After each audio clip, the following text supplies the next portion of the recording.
Ladies and gentlemen, welcome to the first wild ride of 2021 with an incredibly talented comedian slash musician. You know him as the band leader for James Corden's Late Late Show. Oh man, let's get into it. Ladies and gentlemen, Reggie Watts. Yeah, dude. I'd like you to meet my co-host, Scott Randolph. How's it going? And if you're in gallery view, Hello, Monsieur Randolph. we've got Paul Brisky as well. What's up, Reggie? How are you? Oh my gosh, I see him. He's there. so good looking. He's looking huh? good. It looks like he's in a motorhome. It looks like you're in you're all in separate motorhomes. That's really cool that you're all in different ones. We are Yeah. We bought 3 just for COVID. spread out. Right. Okay.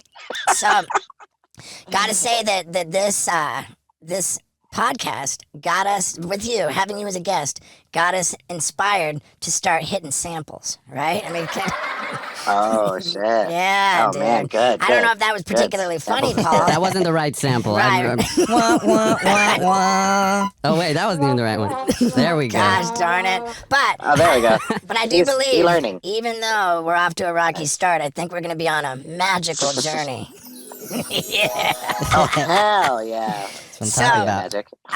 On top of the samples, how dope does the picture quality look with the DSLR camera plugged in as the Zoom video? Oh, it's D-slur. It's D-slur heaven. Yeah, dude. How are those DSLRs, dude? Those DSLs. Yeah, but it's D. You like those DSLs, dude? Yeah. Oh man, them DSL, especially with the R edition. Yeah. When they introduced the R, it was like, You got the R edition? Yeah, she got DSL, right? Yeah, totally. It's like, no, we got DSL R. What? So, Or hey, man, DSLR-S, yeah. thank you for doing this, man. It's an honor. And, I got to ask, when you introduce yourself or someone's going to give you a title, like, are we going with comedian first? What's Yeah, leading you the could charge? say, I could say like improviser, or say comedic improviser. Comedic improviser. That's probably good. Comedic improviser. We're not even going to include music in the title. Yeah, well, it's like comedic could still be music. I don't know. I've been trying to work on it, but musician, comedic improviser. I don't know if you want to do that. That's fine too. Are you trying to get away from the music? Or are you feeling typecast? Fuck music. No, no, fuck the music. No, I love music. No, I'm always going to be, music's always kind of like the first, but I don't know. I've been trying to come up with, in general, I call myself an improviser, just in general, because like whatever it is, technology, that kind of stuff. So that's what I've been working on. So trying to figure out how to explain yourself in like, 3 words or less. what was the original pursuit? Was it music or was it comedy? And then one kind of fed into the other. Yeah, now let me just say that's a creepy question because he knows the answer. He's been stalking you like a motherfucker. Yeah, Oh, so you have man. to, We got a regular Walter Cronkite. He was That's born in Germany, raised in All right, fine. So he's like, the original pursuit was the DSLs. Okay, So let me true. rephrase the question then. I know you originally pursued music. You went to college for music. When did comedy sort of like, because now you're known for comedy and like that, so Yeah. anyway, when did those worlds meld for you? So when you were a child, was music your Yeah. therapist? Well, music was just around me, and I had so much. I was so in love with Disney. No, no. I mean, it's weird. It's a weird question because I get it once in a while, and every time I think about it, I'm like, was it music? But I kind of think of it as, formally, I studied music formally first. Piano lessons specifically starting at age jazz, 5. right? And I studied classical piano at age 5 till 16, and then I also played violin in the school system for 8 years as well, and was in choir and had a band in high school. So I've done music all my life, but I always was a class clown. I love comedy. I did put on my own play in elementary school and did debate, which is kind of, there's some comedic elements to it, and then in high school I did competitive drama and did stand-up comedy. So in a way, I've kind of done both. All my life. Nice, man. And you've got accents pretty dialed, huh? Like, I saw you on Conan O'Brien, and you're a British guy. I'm like, Oh yeah. but then he's not a British guy. How many accents can you really fucking do? Well, I don't really know because I kind of just feel it, but for sure, like English, I'd say like. Okay, hit us with it, but please answer the rest of Yeah. the question as a British Oh yeah, guy. yeah. I mean, when I'm talking like this, it's like it's a very similar type of way of speaking in the way that I've heard programs growing up or whatever. And then sometimes I change my voice like this, and this always kind of creates a different kind of patina to the audio that you're hearing into your ears right now. That sounds pretty high class. Like this, Can it's we just get like into me that watching too much that TV. dirty Cockney shit? Yeah, it's like, when you talk like this and everyone's staring at you and all they see is about your mates just walking around, just having a pint. It's like, even that's about 80% there. But sometimes it's more like tuning a radio dial for me. Like I'll hit it and then suddenly I'm like, oh, that's it. Like leave it there. Don't touch the dial. Like I can like ride that accent for a while. Paul, I don't know where the fuck you were on the applause on that one, but for God's sakes, the crowd goes wild. Dude, I was stoked on that, man. You're a regular old fucking Swiss Army knife when it comes to this shit, dude. Like, what did you get any cartoon voiceover work in your resume? In my resume? Yeah, I don't know why they call it a resume. Can I see your resume? It's like, what? Was it pause? No, yeah, I mean, I've done a bunch of voices. I'm in the new Squareface Sponge Person movie. And I'm also in, what is it called? Puss in Boots 2. I play the insecurity of Puss, and then there's a cartoon called Wildlife that I'm in.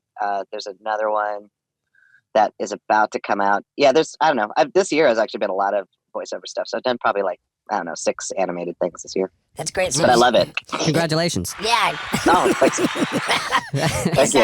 And now I wonder too, when you say this year, 2020, of course, is cartoon voiceover a more like COVID friendly art? I mean, I guess has that been in production the whole time? Yeah, man. Yeah. I mean, it's kind of, some of these things I was doing before COVID happened, but in fact, a couple of them, I had one session in an actual studio with the writers and the producers and stuff like that, and then COVID hit, and so then it turned into just pure Skype Town or Zoom or whatever the hell. And so, so, yes and no. It definitely got amplified because people were looking for, people that were flexible, that, could do things on the fly really easily. And I was just kind of a person I always loved tech anyway. So I was already wired for that stuff even before the pandemic hit. So yeah, it was a kind of no-brainer.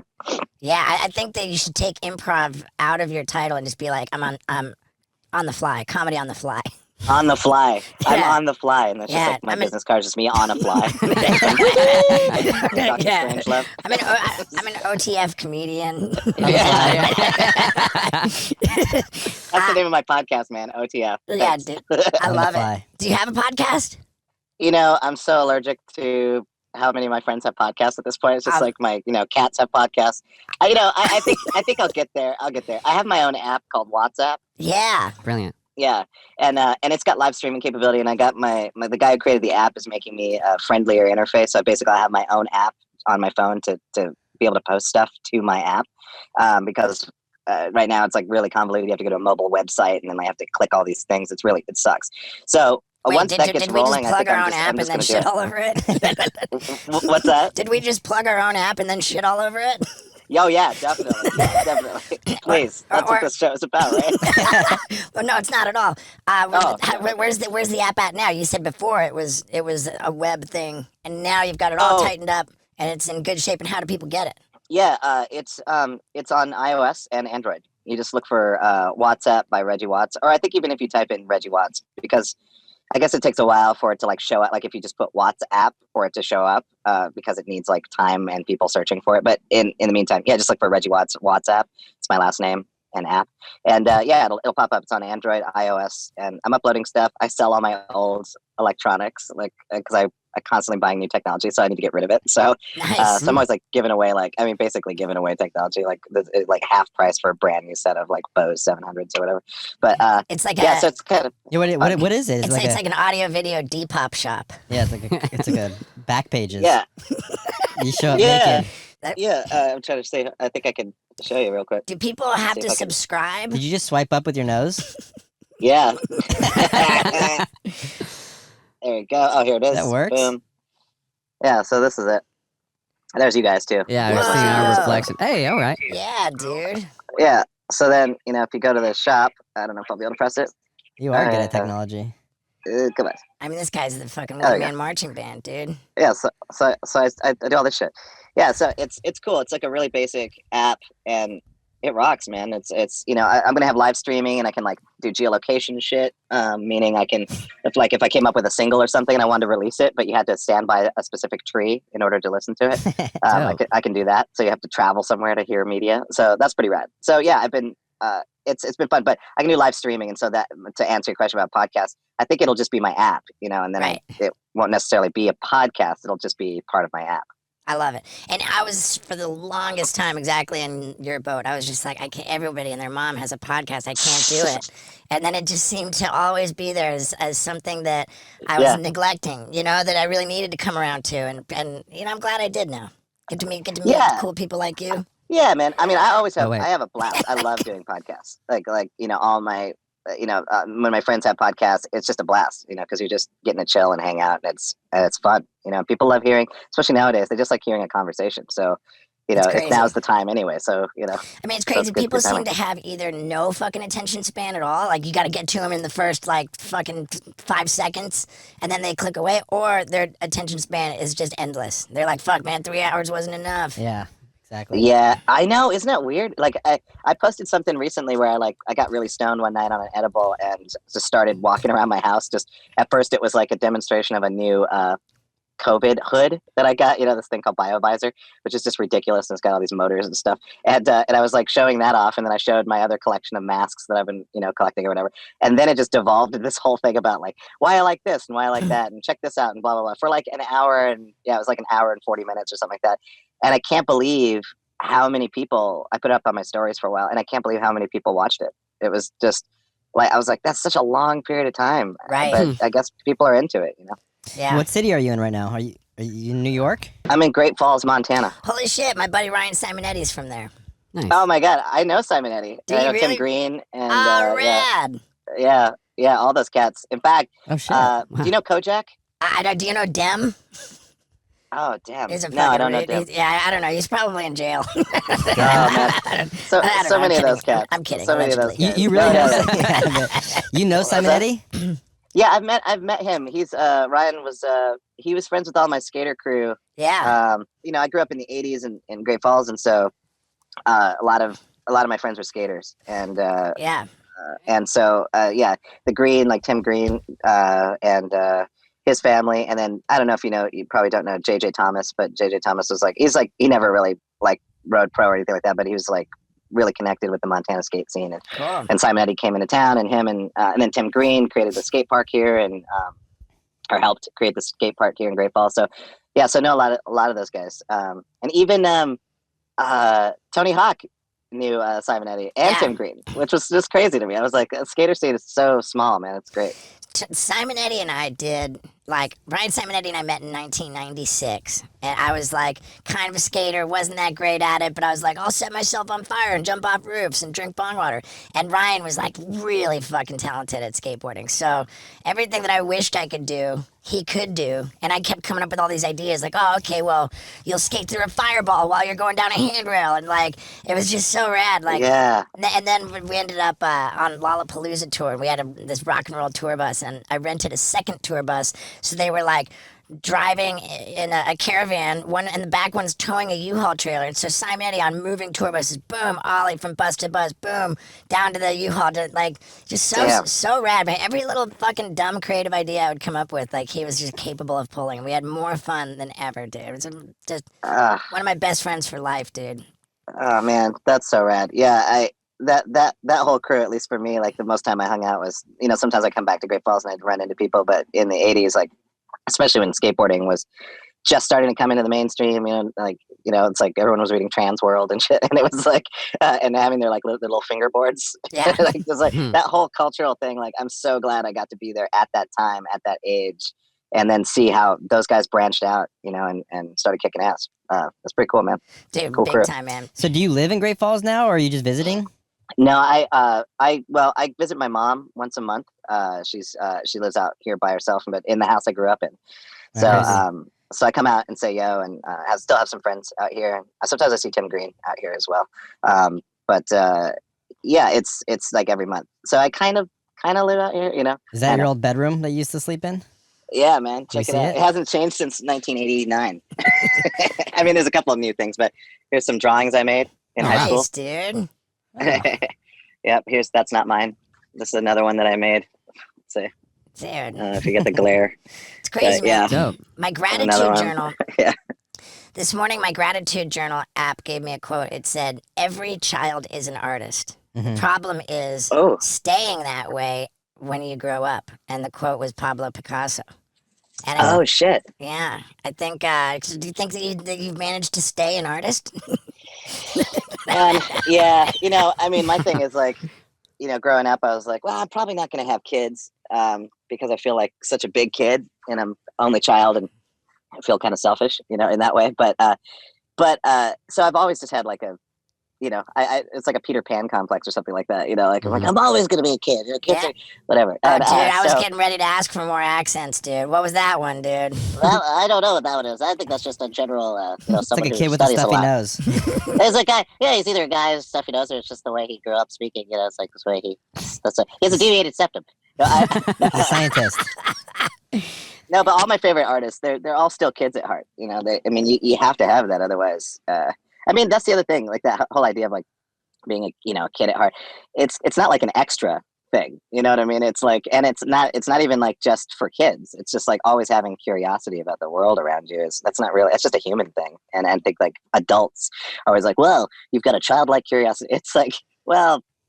Everybody should always be curious. Most human beings are curious. You look at hidden prank shows and stuff, or people pulling tricks.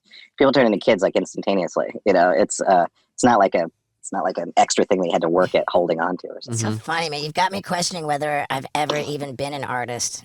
Oh god. I'm just an attention. I'm just an attention whore, dude. It's not even No, about like. dude. Well, I'm certainly not curious. It's not like I don't think Yeah, so. but- I think what you guys did and what you did especially is definitely art, because what it does is like for you and Simonetti, for instance, what a great partnership. You're coming up with crazy shit that you Yeah. couldn't quite pull off You're yourself, right. or you're You're- suggesting it, you're and then he's like, you're- oh fuck. Yeah, you're creating videos. You come up with skate tricks. That's all artists. Right, Yeah, right. like you reject the shackles of adulthood that like society puts on other people. Like you don't. Yep. dude, where's the sample did for you that, just say, dog? You reject the shackles. God damn You it, Paul. you duct tape yourself to a bill. It's like So that people would look at me because I'm an attention whore. no, Yeah, but it's aggressive marketing. Yeah. Okay. Yeah, it is. You're a marketer. Yeah, it's just like you're just like you could do this.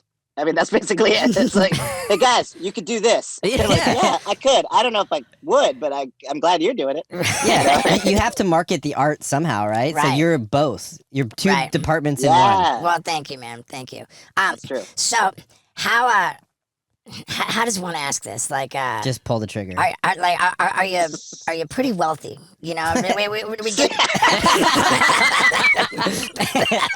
I've never got asked that one. That's Well, awesome. Are you pretty well? Yeah, what's pretty wealthy? Well, What is wealthy? Here's the thing, right? As we've discussed with all kinds of different personalities on the podcast, I really get the sense that there are a lot of people just making way fucking more money than I am, and I feel like I'm working so hard all the time. Well, you let me ask you this, so I'm trying to just get a sense, like, how hard do you feel like, Steve. you know?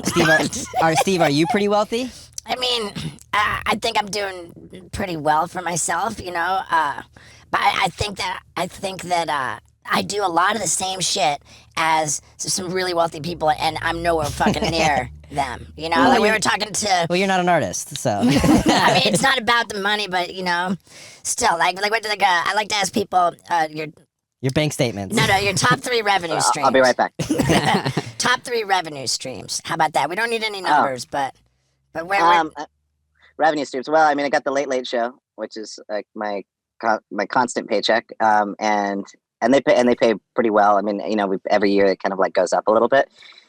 So that's good. That's like my baseline. And then I have like, and I kind of like think of it as anything else on top of that is like extra. So I think of that as like the spending money. And because I don't have a family, I don't have a kid or anything like that. It's just me. So I don't have any overhead. So, so that's one. That's the main one. Then the second one would be like, gigs, like live stuff, like when live stuff used to happen. And so I'd tour, I'd do live gigs. And then another one would be like Square Bob's commercial opportunity. sponge face. What's that? What's that? Square Bob's sponge face. Yeah, square face. Yeah, sponge foot. Yeah, and those kind of gigs. So like, voiceover or commercial thing, like Firefox or Keurig or something like that. Something that Keurig? Yeah, I did a Keurig commercial with James Corden, which is pretty fun. Nice. But a lot of that stuff comes out of the blue. It's like, it's even in this time, where I was like, I'm going to go see my mom, and, and I'm not flying commercial yet. So I have a deal with a charter company, and it's pricey to fly private, but it's also just safer. And because I go so often, and, sometimes my money managers are like, dude, what are you doing? And I'm just like, well, it's my mom. And secondly, It's my mom. yeah, it's my mom. Yeah. So, so there's that. But then, like, weirdly, I'll just get a gig out of the blue. I'll be like, here's a gig for a very large chunk of money. And that requires, an hour of your time. And I'll be like, this is just crazy. It's like the universe is going like, no, you need to see your mom. We'll make sure you keep getting some cash in there. So, those are my kind of three revenue streams that I could think of. Yeah, and it's pretty rad, man. Like, some of these people I'm talking about, not to even like mention anybody, but I feel like there's a level of celebrity where like life becomes kind of just a pain in the ass, like people are after you, like you get scandals of views, and I think that I'm getting by, and I'm like not big enough of a deal that anybody really gives a shit if I say something fucked up, like I don't have like paparazzi or any weird shit like that. I kind of go through life like without too much hassle, but I'm getting by, so I kind of like the level where I'm at. Yeah, I hear you 100%, and you're in a really good spot, because the thing is, you set the bar, like, of how outrageous and crazy you've done. Like, the range is so huge that like whatever you're gonna say or whatever you're gonna do, aside from like killing somebody, but you know what I mean, like anything that you'd say that's kind of outrageous, like people are gonna be like, oh, okay, that's cool. So in a way, you're very free, because you've started free, so you're gonna always be free, and that's kind of like my thing too. Well, I feel like you did that in the past. Like, you've already had those ups and downs, and now when like paparazzi sees you or people, they're like stoked to see you. They're like, dude, Steve, what's up? Like, well, cool. Yes. I think that's the take I get, like being around you. It's like people are stoked. I'm sure back in the day it was kind of more of a shit show, and like. Right, but I didn't give a shit, I think that we've learned, like, time and time again, that there actually is very much such a thing as bad publicity. They say all publicity is good publicity. That's not true. That's not true at all. But I've been fortunate that, like, for me, like, getting arrested has always been, like, pretty good for me. That's pretty good, man. I mean, that's good. I mean, that's like the thing that most people would be terrified of, and the fact that you're like, I've been arrested. Cha-ching. I know. Yeah, dude. Yeah, have you ever been arrested? I was arrested once. Yeah, for I think it was the only time. I think the only time I can remember. But for shoplifting. Nice. Where in Montana? No, in Seattle actually. Last week. I stole some vegan chili. Mm. No, Wow. some vegan chili and an essential sandwich, which is like a pita wrap company that makes sandwiches. And I got busted and thrown in the back of the car, and it was crazy. But I worked it off my record for doing community service at my local arts college, and they just let me off pretty lightly.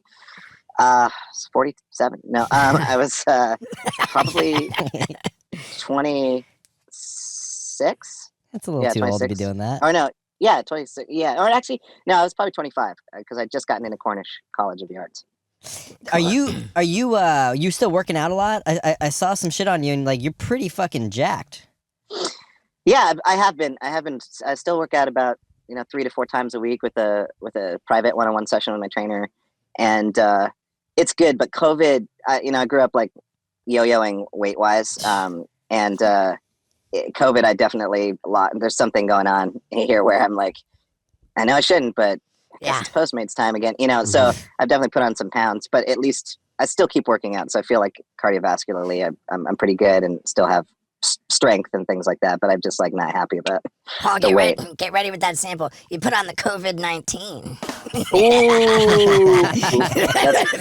Then cue Steely Dan. Hey, 19. So you were born in Germany. I was born in England.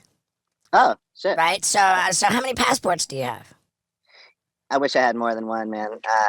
My parents never got savvy enough to. My mother's French from France, and I don't know why she never worked to get me a French passport. But I think that's the why one. You already have French because it's an EU. Basically, the United States of Europe. So you're good on Europe. But were your parents not born in other countries? My mother was born in France and in northern France, and was there until she moved away with my dad when she was 30 or something. Where was your dad born? My dad's from Cleveland, Ohio. Well, there you go. So you're American.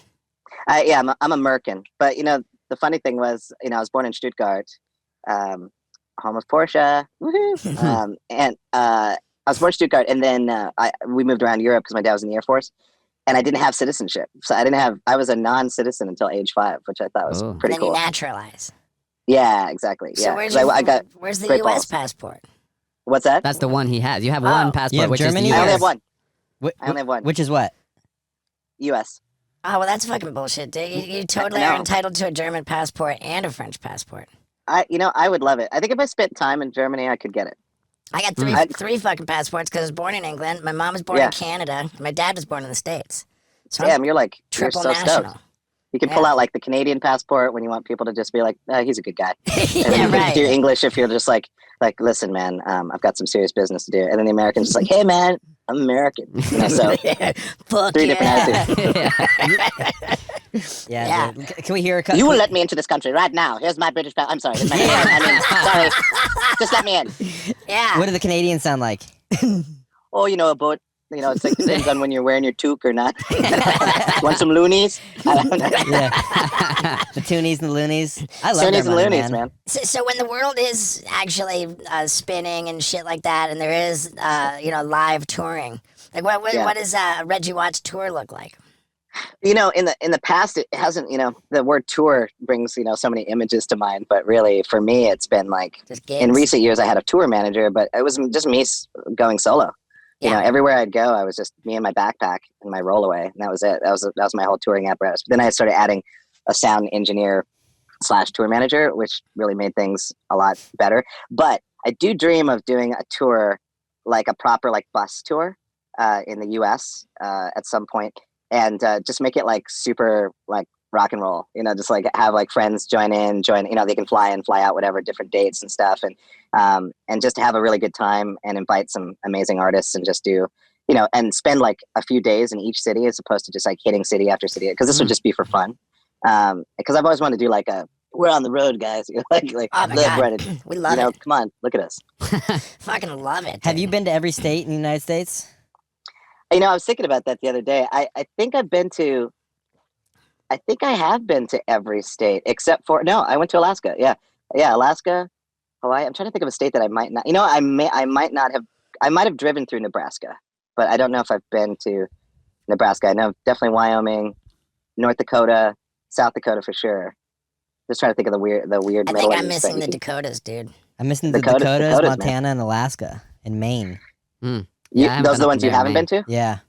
Yeah, Montana's the shit, man. I've been to Montana. Really, Yeah, I want to do that. I want to see what's in South Dakota too. Where all the presidents are up on the wall. Oh, Mount Rushmore. Rushmore. I saw it. It's anticlimactic. It's so small. It's way smaller than you think. You're 100% right about that. I remember seeing it and I was like, oh, okay. Yeah. It's fucking bullshit. Kind of. I mean, it's just Yeah, we almost drove there, dude. I I know, see it. dude. It was a letdown kind of for me, just because it's so small. I was like, all right. So we should fly there and get a private charter just to fly as close to it. I think we can do that. We're trying to work on that from Sioux Falls. Yeah, let's That see one how time. let's see how the charters, the private jets work for Yeah. Reggie. What's up with the private jet company, dude? Man, I feel, I don't feel the greatest about taking private jets just because environmentally they're kind of a disaster, but You deserve I do it. take small jets. So they're very small jets and they do have a smaller footprint, more efficient. But I'm like a super futurist. I want everybody to I don't want anybody to change their lifestyle. I just want to change the energy source. You know what I mean? It's if you want to own a ridiculous SUV, which I fucking can't stand the SUVs, but if you wanted to own one of those, at least if it was hydrogen powered or electric, I'd feel better about it. But there are hydrogen planes coming out to market soon. Hydrogen powered. We just got fucking hella called out for the RV, dude. No, but RV's different. That's not an SUV. I got a Tesla, dude, so I don't have any carbon footprint. My car is a Chevy Volt. Oh, that's great. Yeah. I'm getting a Porsche Taycan, so that's an electric car. Have you wow. seen those? Have you seen the tunnels that Virgin is building? That the Hyperloop. underground.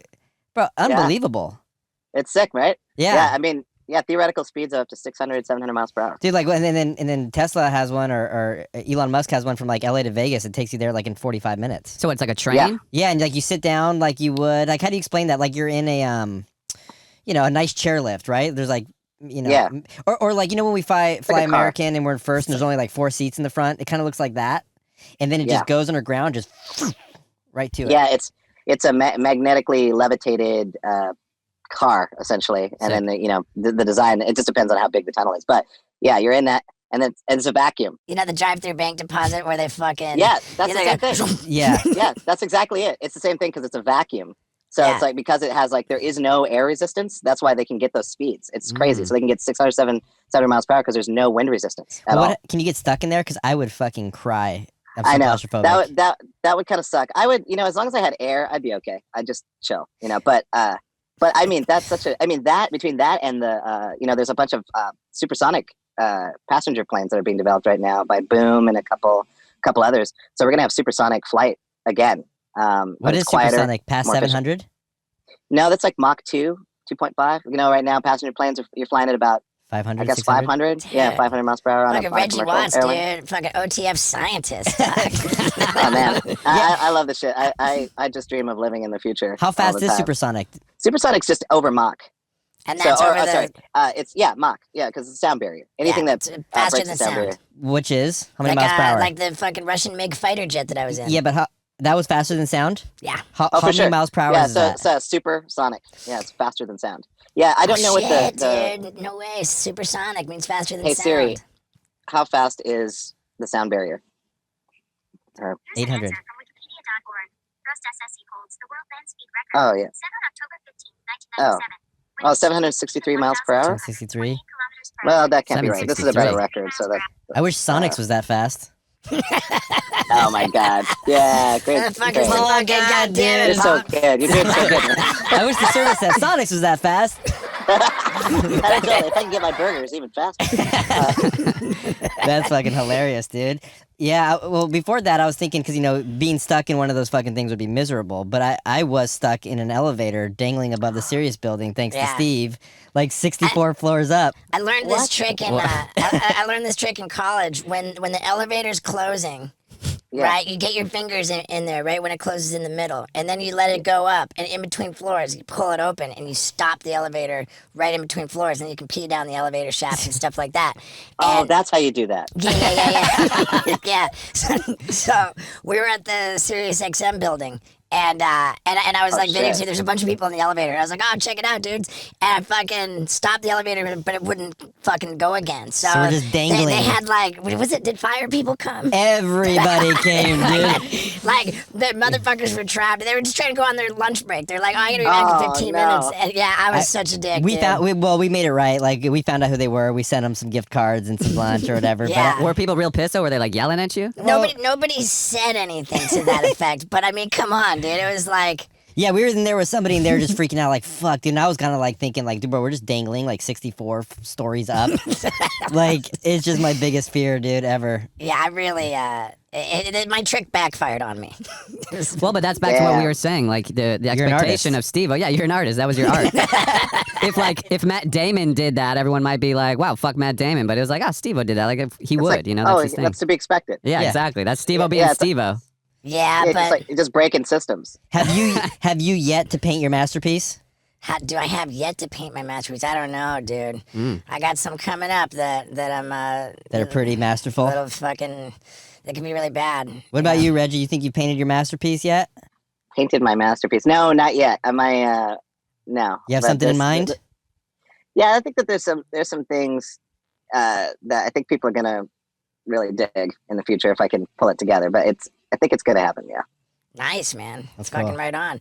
And once again, because we have the Watts app. It's WATTSAPP.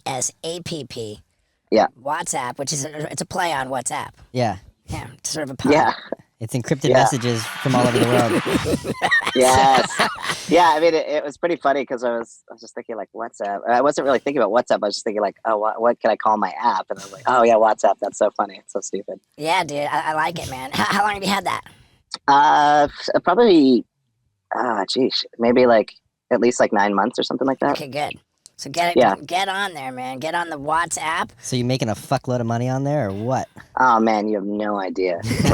No, I'm not. It's free. It's a free app. There's no registering anything. There's no. I'm not tracking shit. He's swimming in money over there. He's sitting here fucking kicking it in the replica of his room in the fucking Reggie Watts Museum, dude. Yeah, dude. That's true. It is the Reggie Watts Museum. Yeah. I wish. No, it's mostly the app is just more for fans that just want to have fun, and I can put dumb shit on there, and I don't have to like look at stupid IG all the time. It's like I just so over the.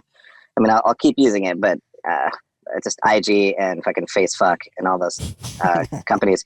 I mean, they're trying their best. I mean, Facebook. The thing I have to remember about companies that I don't like because of aesthetic reasons or because they're just not using their potential very well is that it's a lot of people. So it's people. So I can't really be fully against it.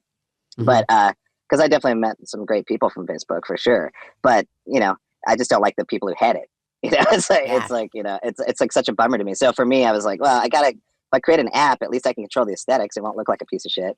And and people can go on it and know that all it is what you're seeing. There's no social shit. Plus, like you can structure it to really pull more data from them too. Oh yeah, no, I want to get my bank account number, social security. Yeah. I want to be better than Facebook. Right on, man. Yeah, fuck you, Facebook. I'm doing better than you guys. He's just mining our data right now as we speak. He's reverse hacked us. Yeah. That's why our Zoom's not working is because you reverse hacked us with your nose on your thing. Like I did. I didn't want to give away all my secrets, but it's weird. You guys should probably pull the plug. It's not working. All of a sudden, it's blacked out, and you just hacked into our whole shit. Yeah. I know. There's nothing Han Solo can do. Do we have, other than the WhatsApp, do we have anything else that we want to plug and promote? Or we're selling merch through the app? Like, do you have a website with an online store? It's through the app, there's a store. You just hit the store button, and you can buy whatever it is on there, and my assistant Jamie will send it to you. Nice. That's kind of it so far. I don't have any merch yet, but I'm working on it. It's basically, it's kind of like it's sitting there, and there's like stuff posted on it right now, but it's not like full force as of yet. Once I get my little interface app finished in the spring, then I'll be able to do live streams like whenever, and you'll always get notification when I'm going live or whatever. So right, because you ring that bell like a motherfucker. Oh yeah. Subscribe, guys. If you're interested, click up here and subscribe, or click the link down below. Yeah, just smash it, destroy that button, buy a new. Yeah, dude. Well, right on, brother, man. It's been a real treat, dude. And I'd love to point everybody to Reggie Watts on YouTube so you can see this incredible musical improvisation, dude. Your singing voice is incredible. Your fucking all the samples, putting it all together as the one-man band. It's like a really fucking impressive art that you perform, man. Oh man, I appreciate that very much. I love it, and I'm a big fan of yours as well, man. Just really groovy, just the right spirit. Well, thanks, man. I appreciate that, dude. Like, I don't ever like to bump you. I don't ever try to bum anybody out, Like, I don't want anybody to expect to get stuck in an elevator because I'm an asshole. I feel bad. I'm sorry to bring it up, dude. No, it's all good, dude. Don't even worry about it. No, that's just important. Those people have a great story to tell. I think someone did, I think. There's a video on YouTube somewhere of it. Yeah, but dude, we put the video on YouTube. I'm sure it's in one of our vlogs. Oh yeah. We did that. Shithead traps a bunch of people in an elevator, but what are you gonna do? That was your masterpiece, dude. It was one of them. Yes. Well, right on, brother. We'll let you get back to your day, and I just want to say thank you again for just doing this with us, man. It's really cool. Oh man, absolutely, and thanks for introducing me to Mr. Brisk. Hey, Brisky business. Was that not like the most flowing, casual, fun, and enjoyable conversation? It was, wasn't it? Yeah. Reggie Watts, man, you know what to do. Grab a screenshot and blast it out there. Tag him, let him know that you enjoyed it. I'm just a huge fan of his now. And you know what I'm not a fan of? Is leaving to go on a road trip knowing that I can't blast my butthole with my Hello Tushy bidet. I'm serious about that. I mean, dude. But I do love road trips and I gotta go. So thanks for watching.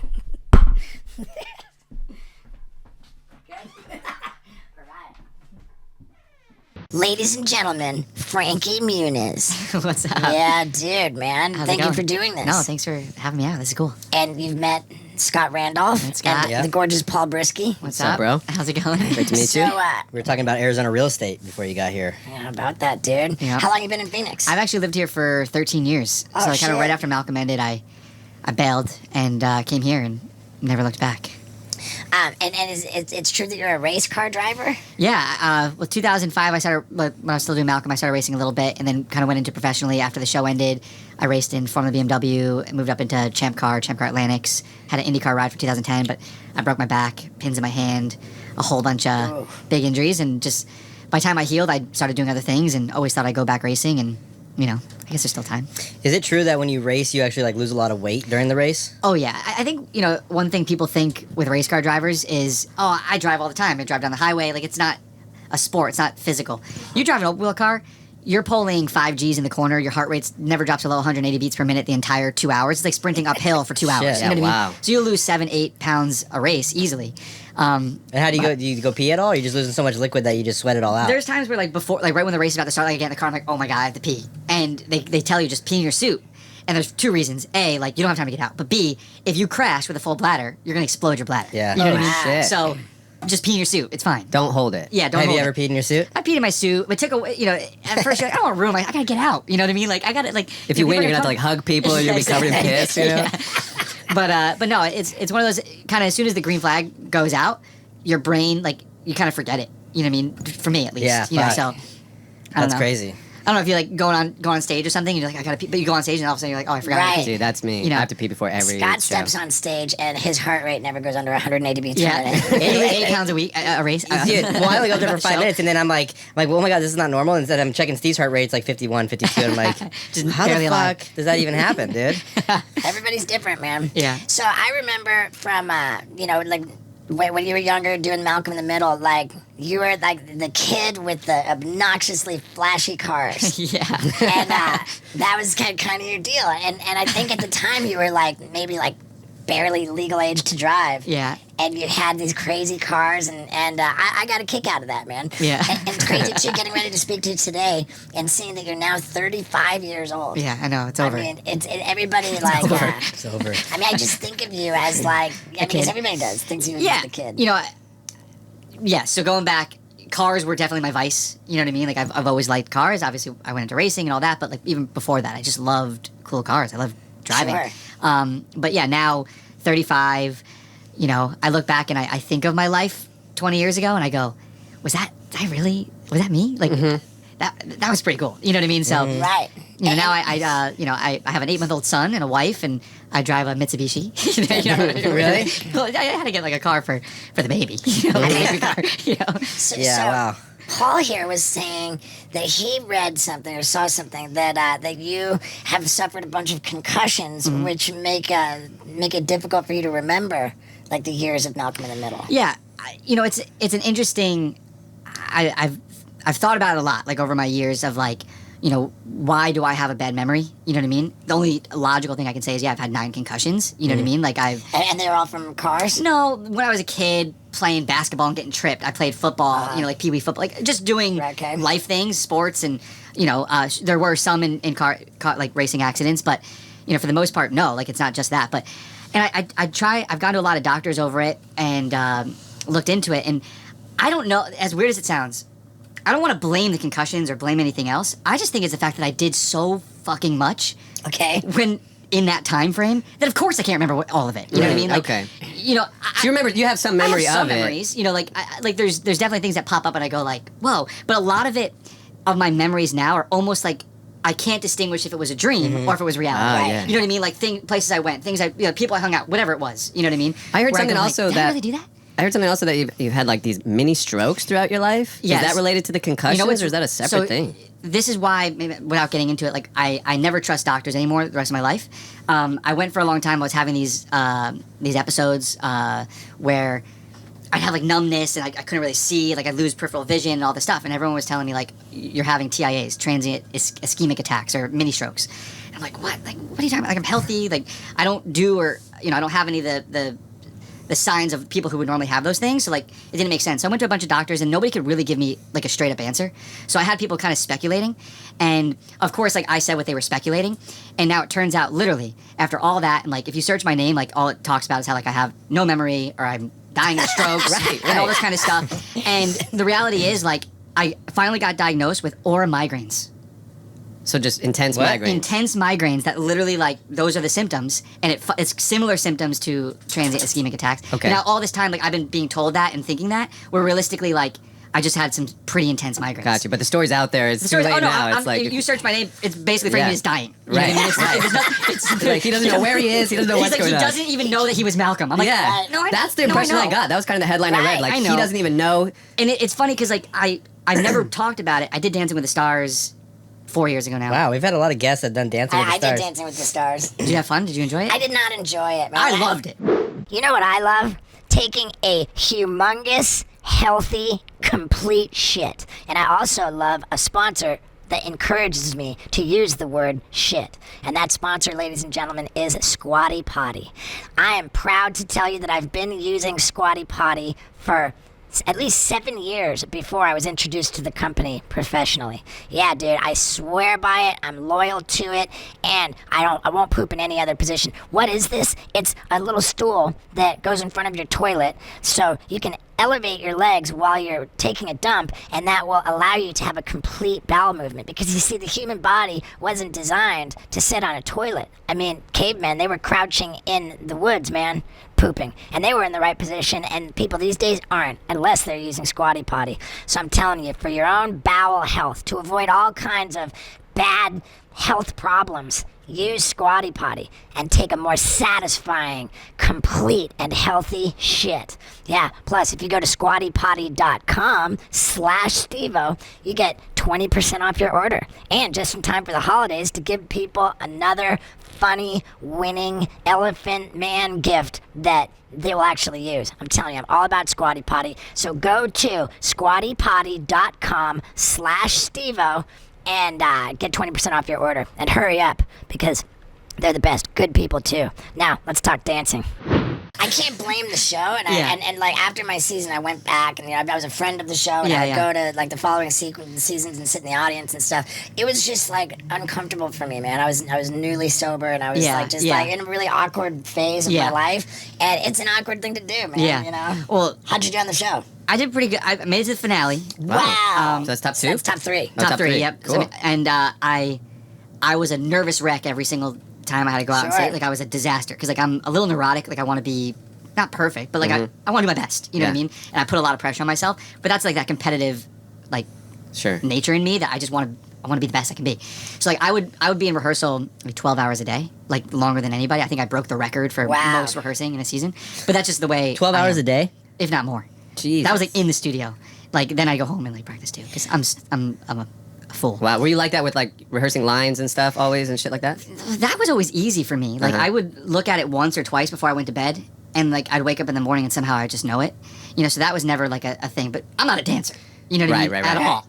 And you know, they've been asking me to do the show for like 12 years, like all seasons. I was like, no, hell no, I don't dance. Like it's not my personality. Like I'm even though I'm in the entertainment business, I'm pretty shy, I think. You know what I mean? Like, I'm not like, I don't want to be seen. You know what I mean? I'm more like, I'll be over here. You know, give me my lines, I'll say my lines, and I'll go back to my trailer. You know what I mean? Like, I'm not Hollywood or whatever you want to call it. Right. But I did it, and I'll say the first episode, the first, like, time I went on stage, it was one of the coolest feelings I've ever felt. Like, hearing, like, the crowd go crazy, like, when I know it, and I killed it.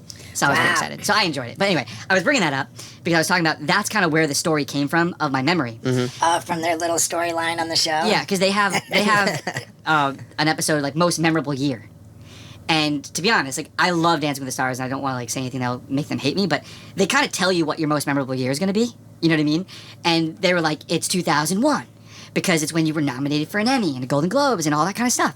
And they're like, we want you to talk all about it. And I go, I don't remember what I felt then. Like I don't, you know, and so it was me kind of blowing off the fact that like I can't say that's my favorite year because like I can't tell you what happened in 2001. You know what I mean? Like you would have to tell me what happened in 2001. Like Frankie Muniz can't even remember. But they didn't really say it. It just kind of like the storyline in my episode then was like, you know, I as cheesy as it is, I said my most memorable year is the present because I've learned through all my past to live in the moment, like accept everything for what it is, whatever, right? And I brought up like the fact that like I had to say like I don't really remember. But I wasn't saying I don't remember anything. I was just saying, like, if you told me what I ate for breakfast the day that I went to when I was nominated for Emmys, I go, I have no idea. You know what I mean? Like, dude, that's so funny. I was under the impression, like, someone had to tell you, like, no, dude, you were on this show, Malcolm in the Middle, and it was a big show. And you're that's like, how he described it to me. That's how I always thought it was. And you'd be watching episodes like, has no recollection of being on that show. This is the first time that I've actually ever gotten to clarify. Oh, well, great, dude. We're going to cut this clip out, and we'll send it out, dude. You're going to cut this clip out, and it's... This is not even there. We're going to skip this part. Continue the lie. No, we'll promote this, dude. This is a big deal. Well, it's just funny because, like, you know, I have people write me all the time, like, oh, it's so sad that you don't... I'm like... That's I don't know. Like, hi, Frankie. How are you? Well, my wife, you just met, she I am afraid to forget memories now. As you know what I mean? Like, because or good moments. Like So you journal then. So she has journaled like our entire relationship. You know what I mean? Why? Because she thinks Like you're going to Carol forget it? Baskin. Oh, yeah. Oh, I might Watch need out it. for I might that. need it eventually. No, but I just like to be able to go back because when I read it on paper, it brings me back to that moment completely. You know what I Sure. mean? And even now having a son, like he's 8 months old, and I go like, how is he 8 months old? You know, because I remember him how he is right now. It's not that I Sure. don't remember, but I see him right now, so I can't remember So him you being journal this big. just like any other normal person journals. Yeah. Gotcha. Yeah, because I have So a problem funny. with my memory too, but like I also read that like smart people do that because they have so much bandwidth going in that they purposely just let it go out because if they retain it all, they're going to lose their fucking mind. I think that is. I mean, I'm definitely smart. So Yeah. no, I'm kidding. No, I think that's more of it. To be honest, like is especially if you think I started acting when I was 8, Malcolm when I was 12 to 20. You know, like I was Damn. literally every moment of my life from when I started acting until I stopped. I had to be somewhere and had to do something. Yeah. You know what I mean? So there becomes a point, I think, where you just kind of start just I don't in wanna one say ear out the float- other. Yeah, floating, but you just kind of you do what you got to do, and you go Right. where you need to go, and you do your best job, but then you forget it. Well, it's you know? crazy because, like, you know, I found I had this problem, and then I'd go to Steve, and like, dude, I can't remember it. And Steve can remember the month and the year to a T, but like his third grade teacher said to him line by line, and I'm like, what the fuck? Yeah, I your memory's generally- crazy. I generally have a really good memory, Yeah. particularly for dates and stuff like that. However, I totally relate to what you were saying about, you know, so much stuff happened. Like, for example, if I were to sit down and watch an episode of my old show Wild Boys, which we taped all over the world from 2003 to 2005. Yeah. I'm sure that a bunch of the scenes that were, I have no recollection Yeah, of, you'd be like, the, wait, of I the, did that that? I did that. I Yeah. did that? Like, I should Absolutely. remember Wait, that. wait, You know what I mean? I would absolutely not like. I would feel like I was watching a bunch of that stuff for the same time, and it's specifically because what Frankie said. Just so much happened. Right. Yeah. So there was just so much going on all the time. So yeah, but Wow. I got to watch. I never watched Malcolm. You know when it was on. You kind of film it. But now with like the streaming services, like you can sit down and just kind of crank through. And my wife had never seen it, so we watched it a few years ago. And I truly could watch it as like a fan because I really didn't know what was going to happen. I could watch it as a fan because I'm fucking awesome. I don't see it as me. I don't see it as me. I'm saying like, you know, You're from an outsider's yeah, I perspective get to go looking in. in. But also because when you film, I filmed the parts I was in. I don't really know what else they Right, filmed right, in the right, show. right. You know what I Right. mean? Like I don't know how that turned out or the So other you wouldn't watch it storylines. when it aired? No. Like a viewing party with your buds? Oh no. Dude, you I was said- always kind of more like embarrassed to like I don't know, just kind Oh, of wow. awkward. You You know. said 12 to 20 , so 8 or 9 years. We How did- many- it was how many- 7 seasons, 151 episodes, but over Wow. those years. So So and that was like network television when network television was still like yeah. you know It was pre. I mean, I don't want to say pre-internet, but barely. Like you know. On YouTube. Yeah. It was. For There was no sure, YouTube. There was no pre-YouTube. social media. Right. There was. It was. it was network TV or basic cable and, Yeah. and that was it. It was crazy though because like you know obviously as an actor anything that you do right you know I remember auditioning and I didn't want to go to the audition because I was supposed to film a Pizza Hut commercial that day and I was like Mom we cannot be late to the Pizza Hut commercial. She said we'll go early so we went in, the casting director wasn't even there, she walked in, we're like can we just be seen real fast. I went in, I was like like I don't even care, just say the words, I gotta go Pizza Hut, you know what I mean, this is my big break. And and they called and they're like you're Malcolm. So you get the pilot, you film the pilot, you know, and you think there's what of 200 Right. pilots a year, Right. 6 or 7 get picked up, and then what they get picked up, and only 2 of those make it past episode Sure. 7. You know what I Right. mean? Before they get, and so I remember every step of the way just being like, "Whoa, this is happening!" And the first time we lived in New Jersey, and I auditioned for stuff in New York City. We lived like 10 miles from New York City, and we took the subway, and there was Malcolm in the Middle posters all over the subway. And someone like came up to me and was like, "Oh, you're gonna be on that show? That's you!" And I was like, "That was the coolest thing in the history of life." Wow. But then you still don't think anyone's gonna watch it. Like you don't know, right? I don't feel like I feel like now people have an idea if something's gonna be super successful. Well, did you know what channel it was going to be on? It was on Fox. We knew it was gonna be. It was Everybody's a Fox show. going to watch that shit, dude. Well, I don't know, you know, and the first episode aired and 23 million people tuned in. Oh, fuck. And then they re-aired it on Wednesday and 28 million people tuned in. Wow. You know what I mean? And then we knew we were like, oh wow, this actually is gonna be pretty. What, pretty how cool. many people were watching Jackass like season 1 I mean, dude, it would be like the most was like 4 million. on MTV? Well, because it was cable too. Like Yeah, this was yeah. network. Like I didn't have cable, but like I would watch Everybody Malcolm in the had, Middle. like- You know. Yeah, 'cause- network TV was a much bigger deal than basic cable. Yeah. So your mom took you to auditions and stuff. Was your mom like managing your career and stuff?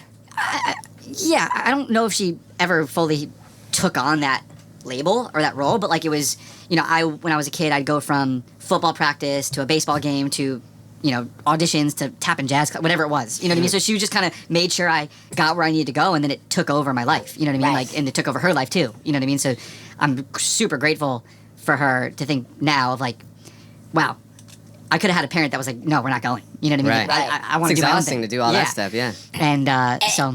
Yeah, and so you had earned, I'm guessing, a whopping amount of money but by the time you turned 18. Mm-hmm. And so does that mean that, like Aaron Carter was telling us that they've just, like, established some law that parents have to, like, save, like, 15% Coogan and law. put it into... Yeah, the Coogan law, so I automatically, like, a check from Fox doesn't go to me.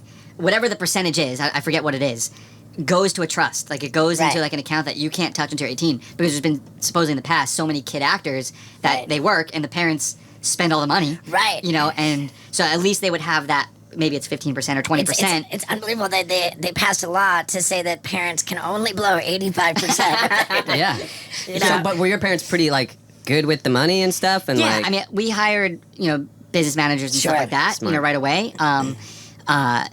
Yes, I'm very fortunate in that sense. Like, my mom never wanted to spend any money. Like, we were always very, I call the frugal, you know what I mean? Like, Outside of the cars. outside of the car, well, that was, like I said, it was my one, Right. thing where I go, oh, maybe I shouldn't have done that, you know what I mean? But no, pretty, I mean, you could have done a lot worse, though. Because Yeah. I also read, maybe this isn't true because I read a lot, but, like, you never really got into drugs or drinking or anything like that. I've never drank, I've never done anything at all. So you that could have blown a rules. lot there. And Like, did I life grew ever up get at 15, crazy? 16 years old going to the Playboy Mansion every night. So Okay. So that's what I was going to say. Like, so life did get kind of crazy. Like, you were like a kid celebrity. You weren't just like, I go to work, then I go home, and I'm just a normal kid. You were like a celebrity.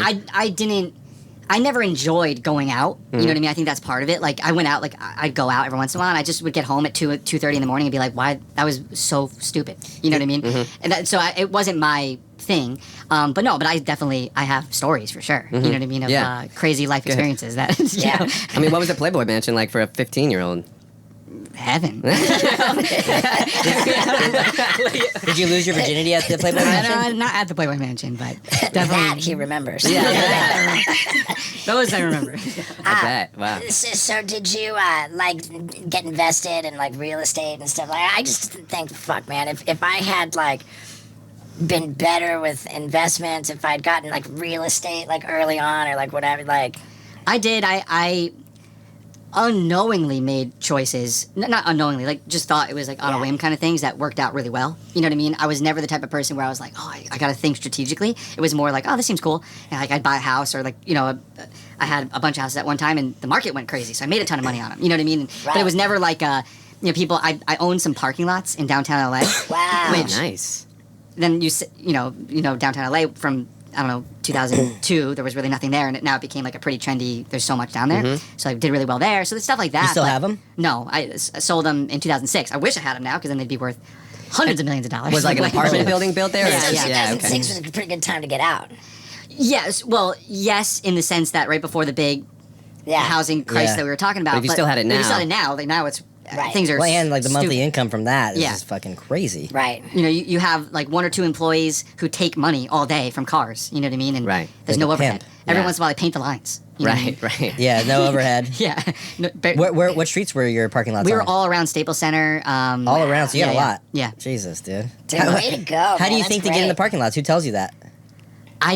I'm a weird person in the sense that, like, when I was a kid, I wanted to be like a garbage man or I want to be a train conductor, and I always like I want to own storage facilities. The stupid, like that's just where my brain goes. And that was one of those where I was like, why don't we buy this? Because even if you're only I would go like, even if you're only charging $5 a car, which people down here are charging $20 to park. You know what I mean? We could be the cheap lot. You know what I mean? Yeah. And you're gonna have people all day coming through, and I don't know. I just Makes sense. I just did it. See, I have to say that I'm absolutely fascinated by this conversation, man. I just feel compelled to thank you again one more time for doing this, dude. It was Yeah. so I'm happy you rad. guys reached out. Dude, you don't do like a great deal of interviews. Not these days, no. I moved here in 2008, not to hide, but like I wanted to focus on other things. You know what I mean? And I did that, and now I'm at a interesting time in my life. I feel like where I've grown a lot, just by having stepped away. You know what I mean? Sure. Right. And I don't know, happy with myself. Not that I wasn't, but you know what I mean? Like I just kind of like Sure. where I'm at in my life, and What's a day in the life like for you? You wake up, you check your massive portfolio, you have coffee, you jump into a Bugatti and race a few laps. No. It's funny because the last 3 or 4 years with my wife, we've had just the most kind of stressful, crazy things happen to us. I was telling you that my cat, we had a brownstone down here in downtown Phoenix, a 5-story brownstone. My cat turned on the faucet on the top floor when we were gone for 3 days, and 1 million gallons of water destroyed our brownstone, everything I own, every piece of art, every picture, every piece of furniture. Fuck. So that took 2 years to rebuild. We finally got it done, and we realized we had PTSD from it. And built on that. So stuff like that takes over your life because then we actually bought a bus and we tore it around a little bit just while the house was being rebuilt and just kind of stuff like that. But every day people go, oh, what are you up to? And I don't know what to say. But I'm so fucking busy all the time, and it does bother me because I'm like, I should be. People think I probably have the easiest life ever because I don't have a 9 to 5. I don't really, you know what I mean. But we're always just busy with. I'm involved in kind of so many different little businesses and things here and there that they take up all my time. Yeah. But I am getting back. No one knows this either. I'm not technically supposed to announce it yet, but I am going back racing next year full time for the first time in 12 years, and just signed a big deal and. Excited to do that. Yeah, wow. Well, do you not want to get into it? That we don't have to. Not that I don't want to, but I just you can't. Yeah, because I'm yeah. Should we cut that out, or that just at least that little bit is all right? We can cut maybe that we'll out. Announce before. Yeah, okay. We're really close to making the big announcement. And is it NASCAR, Formula One, or just okay? Yeah. Something like that. One of those it's things. something I haven't raced before, but very big. Got it. Wow, dude. Wow. Do you have to train for that? I have been. I've been on the road every day for the last basically 3 months in a car, testing, doing around the streets. No, tracks all over. Mostly in Southern California, Havasu, Tucson, kind of close to here, but just to get as much experience as possible. Because it's even though I raced before, it's equivalent to saying I'm an Olympic swimmer and an Olympic diver. You know what I mean? They both involve water, but they're completely two different sports. That's kind of what I relate the two different forms of racing to. Gotcha. Wow. Epic. When so I also saw a thing that was like that. Jesus, after Malcolm, you're dying. After Malcolm, you were trying to get into more serious roles, and it just didn't click for you. It's funny. I've done some serious roles, and I enjoy them the most of anything I've ever done. It was also more when Malcolm ended. I got signed to BMW to race cars, and I said to my agent's manager, I said, "Go look. I go, this is what I want to do. Mm-hmm. You know what I mean? I'm not trying to just do it as a hobby. I want to be the best I can be. And like anything, if you want to do something the best, you've got to put in the time. You know what I mean? In the work." So I didn't think that it was humanly possible to continue acting or continue in the entertainment business while doing the racing thing. So that's one thing. I'm so happy I went racing. I love every aspect of it, and now it's becoming a part of my life again. Yeah. And I think in the biggest way it could. But I look back and I go, did I make a mistake leaving in the height of my career? When I had hundreds of offers, I could have kept going nonstop, and I said, no, I don't want to. Where now I look back, and not that I actively am pursuing trying to be an actor, but I go, I wonder what my life would have been if I stayed. In that same sense, I look back and I go, thank goodness I left, because I appreciate life in general more because I've started taking more in, and I look back at the success I had and I go, that was really cool. I'm happy I had that. I think that you made the healthier move. Definitely. And I don't think I ever would have been able to do that. Yeah. I think that I'm just so chronically attention seeking.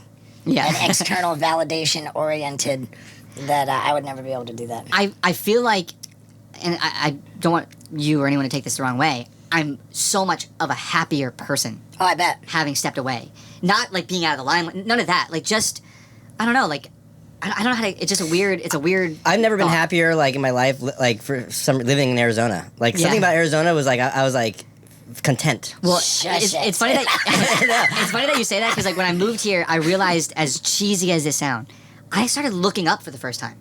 Looking the clouds, the weather, the mountains, life. the long distance. Yeah, rather than I don't know, in LA, I just kind of kept my head down, literally kept my head down all the time. A lot of sharks in LA.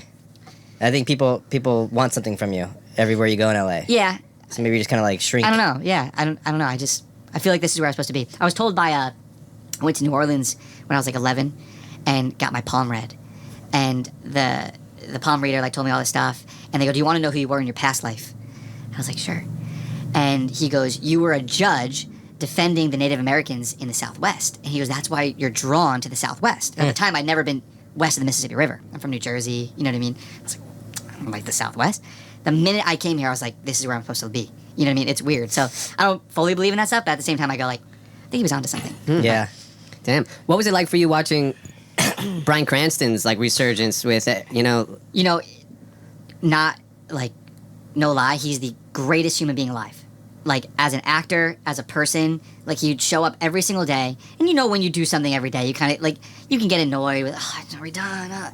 Never. He was so happy to be there and so great to the crew and so great to everyone. So, in my head, he's, like, my idol, because I'd like people to say that same thing about me. Mm-hmm. But no one deserves it more. Never mind the fact that he's an incredible actor. I mean, Right. he's done now so many different things, and I don't think anyone can beat him. You know keep what I in mean? touch with him still? You know, it's funny. I don't know, people you're on your shows with or whatever, like, you always go, we're going to stay best friends forever, right? Everyone kind of says that. Like summer camp. You go to summer camp, we're going to write each other every single day, we're going to be best friends, and then you go home, and everyone kind of starts living their life, and you just kind of forget. Brian reaches out to me every 2 weeks, and he has for 15 years. wow.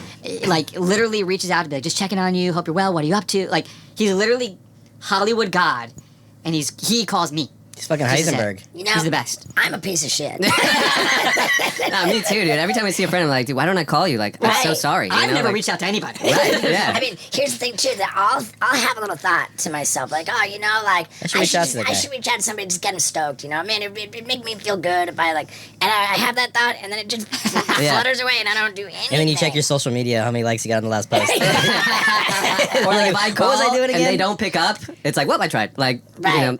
now I'm never gonna try for 2 years. Yeah. I put in the effort. Speaking of living in Arizona, are we making it official? dude, we're gonna lose. I'm moving to Tucson in like June. Yeah? Yeah. We're gonna lose What's Paul bringing to you there? the Just, Southwest. My girlfriend lived there for a long It's time. fiance, pal. Let's Fiance. not- She's let's getting, not- he's getting red. My fiance lived there for a long time, and she moved out to LA like to be with me, and Yeah. we're just ready for a change. Yeah. And I got. It's like like I'm at, no, I'm just kidding. But I don't know, just time for a change and like Yeah. buy a house and kick it a little bit. I mean, you're probably like one of the top 5 YouTube editors living, right? Because I don't know didn't about that that. article come out of you guys during the pandemic where you guys were like It was top like- 5 YouTube channels? Yeah, like what to watch during the pandemic, and they were like, dude, Steve-O's YouTube channel is Nice. fucking top-notch editing, and it's all him. So, like it. maybe I'll find a way to stay involved. I'd like to find a way to stay involved. Plus, now I've been opening for Steve on Yeah. these shows, Yeah, which is these are my openers. on Nice. Now he's a tour. touring insanely comedian. enticing to keep touring. Yeah, like, yeah. I'd be such a fool to pass that up. So Yeah. we'll see. But I am very likely moving to Tucson That's in cool. June. Yeah, well, I'm glad because Steve dropped the news on the last podcast at the very end. People were like, "Wait, what? You're leaving?" On the outro. And or I was just trying to whatever. be decisive, So I was like, I'm leaving in February. But now it's different. So. Yeah. And what do you think the real estate market's doing in Arizona? Do you think it's going to go down soon, or you think it's going to go up? What advice do you have? I'll say this. 2 years ago, and it's kind of the same throughout a lot of the country now. 2 years ago, pre-pandemic, the houses you could have bought will now cost you double here. Like, it's crazy. Like, to me, it's stupid. But, I don't know, everyone has a lot of money, supposedly, so. But I don't know. know that much, but- I think Arizona might fare better than other places because this is a place a lot of people are moving to. You know what I mean? A lot of people are leaving, Right. the LAs, the New Yorks, the kind of bigger cities. They want still a big city, but more space or more spread out. Right now, we've been open for a year and a half, too. Yeah. So I think that brought a lot of people here, where other states had, like, super Right. lockdown. So I think that's part of it. So I still see, because COVID is still a thing and still, I think going to shut down some places again. You think so? I mean, I think didn't The news is not promising. yeah, we didn't Santa Clara, some county in California just said you can't even be in your house without a mask on. They said Oh, that no yesterday. shit. Yeah, like, you're not allowed to go anywhere without a mask, not even in your house. Is what they literally said yesterday. Wow. So- That's a little much. It's so funny, like traveling through different state to state, like the different how different- lax yeah, they yeah. are on laws, and some Yeah. places like they're checking the vaccine cards at the door. Other places Yeah. are like, Arkansas, nobody gave a fuck about Yeah, yeah. masks. I was surprised in Denver. We were walking into stores, no And then- mask. Yeah, But they were checking Vax cards at the venue. yeah. I don't know. It's interesting. I don't know. I don't know if that in my head. I think because they're like over 1 million people moved here in the last year and a half to Phoenix, Scottsdale. Like literally the population went from 2 million to like 3.5. Like it's growing insane, and that's the only logic to me. I don't know. And the weather's good. I mean, summers are hot, but the rest of the Summers year's are good. gnarly. But the 9 months out of the year, the weather's the best weather in the world. Yeah. I would say. And it cools down at night, which I always like. But summer, you want to probably have a summer home. house. Yeah. Do you have that, or you stay here for the summer? We stay here. I mean, I don't mind the heat. Granted, if I was like a roofer or a construction worker, I'd probably think differently. But you go from your air-conditioned house into an air-conditioned garage, into your air-conditioned car, and you park, and there's misters that mist you into the air-conditioned building you're going into. So it's made for the heat. Sure. It's also super dry. I lived in New Orleans, and even on the East Coast, where like it's 85, but it's 100% humidity. Like to me, that's way more uncomfortable than 120 here in my head. For sure. But it's like in the driver's seat of a car, on a race. You just drip and sweat. Do you yourself have siblings? I have a sister. Okay. She's a year and a half older. She lives in Atlanta. She's the reason I got into acting, to be honest, because she wanted to be an actress. I was kind of like the kid who just did everything, and she did a summer arts little theater camp, and they put on Joseph and the Amazing Technicolor Dreamcoat at the end of the summer or whatever, and I thought it was pretty cool. So she was going to be auditioning for another play, and we were jumping on the trampoline, and she's like, "You should audition." She picked me a song. She picked me "Let's Go Fly a Kite" from Mary Poppins, and I went in and I sang it, and it was for A Christmas Carol, and I got the part of Tiny Tim.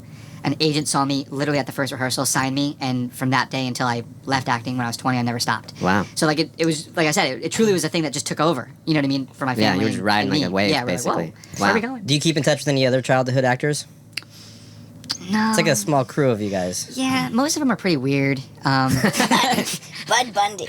Are you guys about the same age? No, he's a little older. No, he's more like Hillary Duff, Amanda Bynes. Are his peers. He did really well with saving his money and being wise with it. He's insanely wealthy, I think. Cool. Yeah. Yeah. No, I mean, to be honest, I honestly can say that I'm a pretty bad friend. Seriously, I'm, I have so many amazing people in my life that I want to be great friends with, but I don't know. I never kind of. I'm a very tight circle kind of guy. Yeah. I've got a small number of people who are very close to me, and I pride myself on having really a close quality group. People around me. But yeah, outside of that super inner circle, dude, I'm a piece of shit. Well, I'm really bad at communication. Sure. I hate texting. I'm old school. I'd like to I'll talk to you on the phone all day. You know what I mean? I get a text message and I go, I'll respond later. But then it's not new anymore, and it just keeps going down. And then I realize a month later that I didn't write back. You know what I mean? So that's what I mean. I'm just a bad friend. Cause, and then you're about to text that person, then you see that message they sent you a month ago. Oh shit! I'm just seeing this now. Yeah. Sorry. Also, can you help me move? Or whatever you're saying. I've had to say that sounds a little too specific. Yeah. Yeah. Sorry, Dave. I've had to say that so many times that I can't use it anymore. I don't know why my phone didn't send it until right now. How am I now just seeing this? I have no idea. But there's a certain type of person who doesn't give a fuck about texting. And there's a certain type of person who gets really butthurt by that. Yeah, Scott will text me, if I'm not at work, I just don't usually respond to text much. Yeah, well, come to find out, you're completely checked out when you get out of work. I didn't know you had a secret fucking microdosing problem. I'm like, oh, well, that makes sense, because, you just... I don't have a secret microdosing problem. I just like microdosing a lot. No, but I'm like, well, that makes sense why you wouldn't respond. Because, that's so funny. You text somebody. Does your son have a lot of peyote or something? That's why he's moving here. Yeah, I'm going there for the ostriches and the peyote. Yeah, for sure. Have you been to that ostrich farm down in Tucson? No. I've always wanted to go. Have you been? No. Didn't you ride some ostriches? We rode ostriches in South Africa, I think it was. And I feel awful about that today. I'm sorry. Why? Because you felt bad for the ostrich? I think that it wasn't the kindest treatment of an ostrich. Yeah, I don't think they'd be too stoked. We can cut that out, too. I don't give a fuck. I mean, I'm not going to, hide from my past. Okay, speaking of hiding from your past, has anyone approached you about, a Malcolm in the Middle reunion or, Agent Cody Banks 3 or anything like that? To be honest, both. And they were actually kind of real. 5 years ago, pre-anything making a emergence. Now I feel like every show has come back where people don't really care about shows coming back. Right.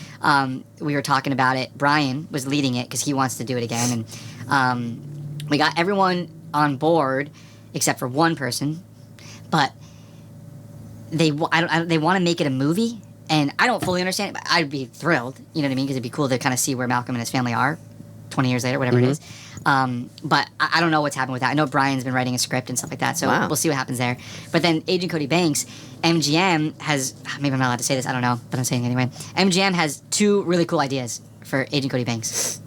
One is a BoJack Horseman type cartoon of Agent Cody Banks, Like, what happens when when you've saved the world as a kid, like, and you can't better that? Hilarious. You know what I mean? Like, and just down on, like, we can call James Bond. He's busy. I guess call Cody Banks. He's our last resort. That dad bod. Amazing. Now I think it'd be hilarious. It's really good. Agent Cody Banks, if you guys don't know, it was like a teenage special agent movies that I think I Frankie watched it in my 30s. Okay. I'm down for that shit. The cool that's thing, funny. Yeah, the cool thing now is, like, the kids who watched it in 2003 are 25, 30 years old, you know what I mean, who would be into that type of thing. Right. So they've come to me with that, which, like I said, maybe me bringing it up will light the fire. 'Cause Yeah. I think it'd be a really fun idea. I think it's hilarious. And then they have another idea for it still being like a kids thing, where I'm like Cody Banks teaching the new crop of young teenage spies. What was the one that's in the tailor shop and it's like... Kingsman. Kingsman, Those movies are really cool. Yeah, so you would be like a Kingsman type, like training like the young, newer. yeah. You like the Kingsman? Shit. I mean, we went and watched it. Right? I really like those. I like all those kind of movies. I think movies in general, just like, I can only suspend so much disbelief, like before I start thinking, okay, this is just... I'm not usually into like the big crazy action movies. Like I mean, to be honest, I've never seen any of the Marvel movies. I can't get through a Marvel movie. But like Kingsman, I really enjoyed. That's cool. Because I don't know, it's been just Dude, I love that, fun. man.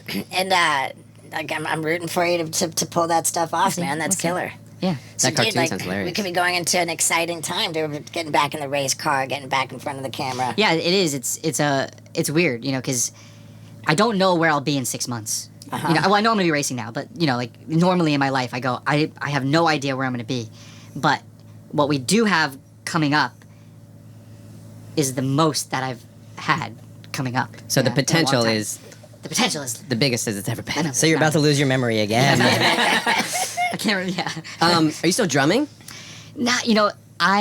It's so funny that you ask. I haven't touched a drumstick since my last show with my band at the University of Wyoming on February 13th, 2013. There's a memory. It's a memory. February 13th, 2013. Wow. So 8 years I haven't touched a drumstick. And in my head, I go, we were on tour with Ed Sheeran, like opening up arenas. Wow. You know what I mean? Like, playing in front of arenas. I go, I can't go from like playing in front of an arena full of people to playing in my bedroom by myself. You know what I mean? Like, I'm not in a band. I do miss my band. Like, I loved the band and the music and like the camaraderie of the guys. But at the same time, like, I know that is not like a lifestyle that, not that the lifestyle was bad, but like, I can't be on the road Sure. that much. In 2013 February 13, 2014. 2013 we played 300 shows. So like we were literally on the road the entire year. Tour bus? No, like 15 passenger van that I was driving with the trailer, sleeping on floors. Like we did it like that way. Roughing you know what I mean? We roughed it. From arena to arena like that? Mm-hmm. What do you get paid as an opening act for Ed Sheeran? It depended, like if we were playing at like universities or colleges, like 7,500 to 12,000. Split between you guys? Split between us, but most of the shows we'd get $1,500, $2,000 guarantees, which like it works, you know what I mean? Yeah. Like we made money as a band, which is pretty rare. But you for a also big band, you know what I 10x that on your parking lots that you own. mean? Yeah. Well, I was telling you how I'm frugal. Like I'm the one. They'd be like, "Let's get hotels," and I'd be like, "Look, we can, right? There's 6 guys. We can get 2 rooms, 3 rooms, whatever it is. But times that by 100 days. You know what I mean? At the end of that would be an extra $50,000, $60,000 in our pockets. You know what I mean? And they worked normal day jobs. You know what I mean? Sure. And that's a big amount of money. So I could always kind of convince them to like not, because I think a lot of people like bands, they get deals, or they get on tour and they try to do it big. They get a big tour bus or whatever it may be, Sure. and they're like, wait, we had this expense. It was cool and all, but I would have rather had the money when I came home. Right. You know what I mean? And Steve's like, I really like the tour bus. oh no, too. I've done the tour bus thing too, and it's amazing to be driven and Sure. sleep and show up and Just be wake up where yeah. you're at, dude. It's awesome, but we weren't at that level. You know what I Sure. mean? Like, we weren't at. I think it would have been silly for us to do it at the level we were at. Yeah. Yeah. Someone told me once. I used to tour in bands too. I was a drummer also. Yeah. And then somebody told me like it's not what you earn on tour, it's what you save. Yeah. That's what matters. Yeah. Like if you're trying to like get like 4 beers and a nice dinner every night, like Yeah. you're gonna go home with nothing. You know. Well, we realized we could play hundreds of shows, and we knew someone in every city that would be like, "Come stay at our house. We got extra bedrooms." So you owned a parking lot that you could park. yeah. in. Fuck, dude. You know what I'm saying? Though? So Yeah. like it was like cool. We knew where we were going. It was sure. easy to for me, as I like managed the band too. So like being the neurotic kind of planner and advancer and stuff, like I had it all squared away, and Dude, that's we did awesome. pretty good. Are you active on social media? I'm on social media. I'm not the most active. I should be more. The last image that ever comes to my mind is to like take out my phone and take a picture.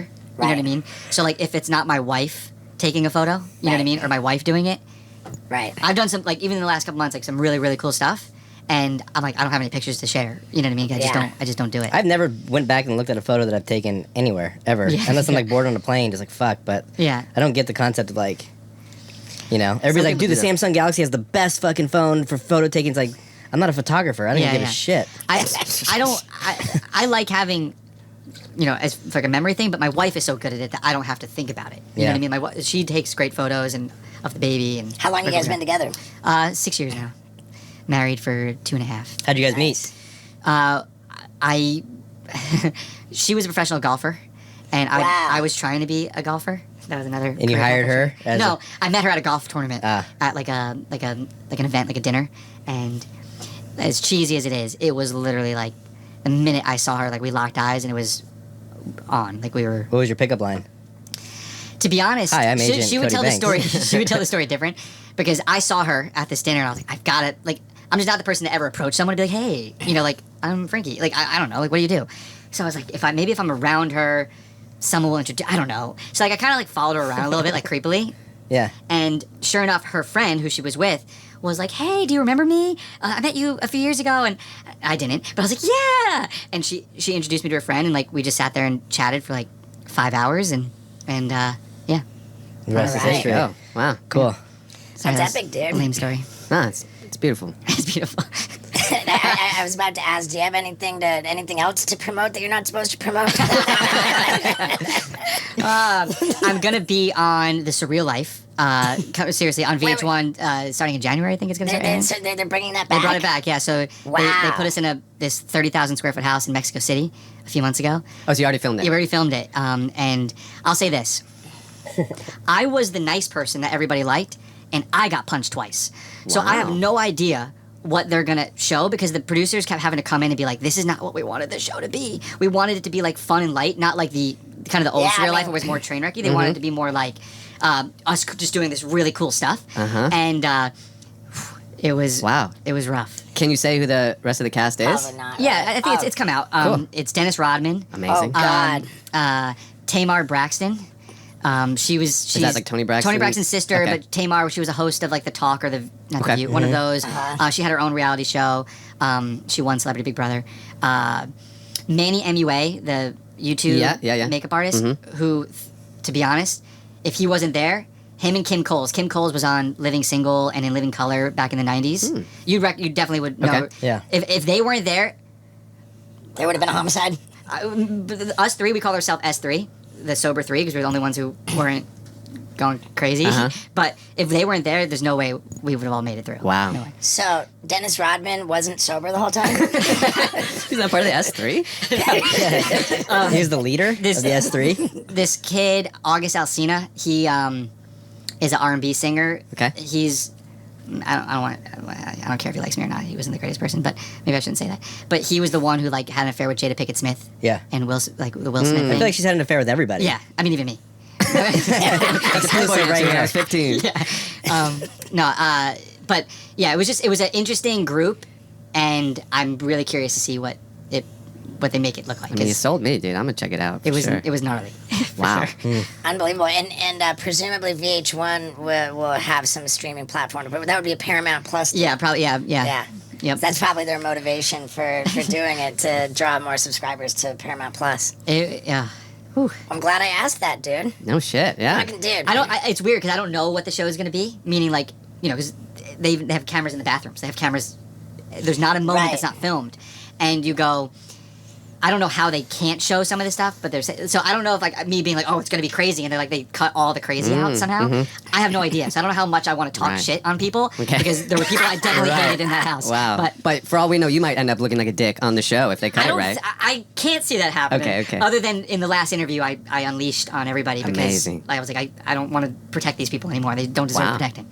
Wow. So Wow. Fascinating. Very juicy stuff. Do Yeah. we know when that comes out? I think they're saying sometime in January. I'm not entirely sure. Wow. Fucking fascinating, dude. I've really, really enjoyed talking to you. No, it's been dude. cool. It's been fun. Yeah, man. Do we have any other questions? I feel like I gotta go set up the venue tonight. I genuinely feel like I want to be protective of this. I feel like this has been so fascinating, entertaining the whole time. I want to like wrap it up just so that we can keep don't mess it up. Yeah, I really think it's been that fucking fantastic, dude. Dude, I mean, I had questions in my head. I said them all, man. I mean, this is awesome. and Paul Brisky is absolutely, in your super diehard fan club over there. For sure. I mean, I didn't have cable, so like Fox was like my thing, and I'm the middle of 3 boys. Nice. Like I was Malcolm in the Middle, like in my head, you know. So like, my mom's loud, my dad's quiet. Like He's dying to live in Arizona. He's following you wherever you go. He's getting into race cars. So let's go home, Frankie. No. But no, this was cool, man. It was really cool to meet you and get to talk to you, man. Yeah, brother, man. Thank you so much. Yeah, that was great. How about that episode, folks? Was that epic or what? Plus, it was brought to you by pube shavers, shit stools, and boner tablets, and I could not be more proud of that fact. So hurry up and get some holiday shopping done, folks. Again, it's manscaped.com/Stevo, squattypotty.com/Stevo, and bluechew.com with the promo Stevo. Yeah, dude. Plus, come see me on the bucket list tour. If you live in America, it's a pretty strong chance I'm coming your way. Whoa! Yeah!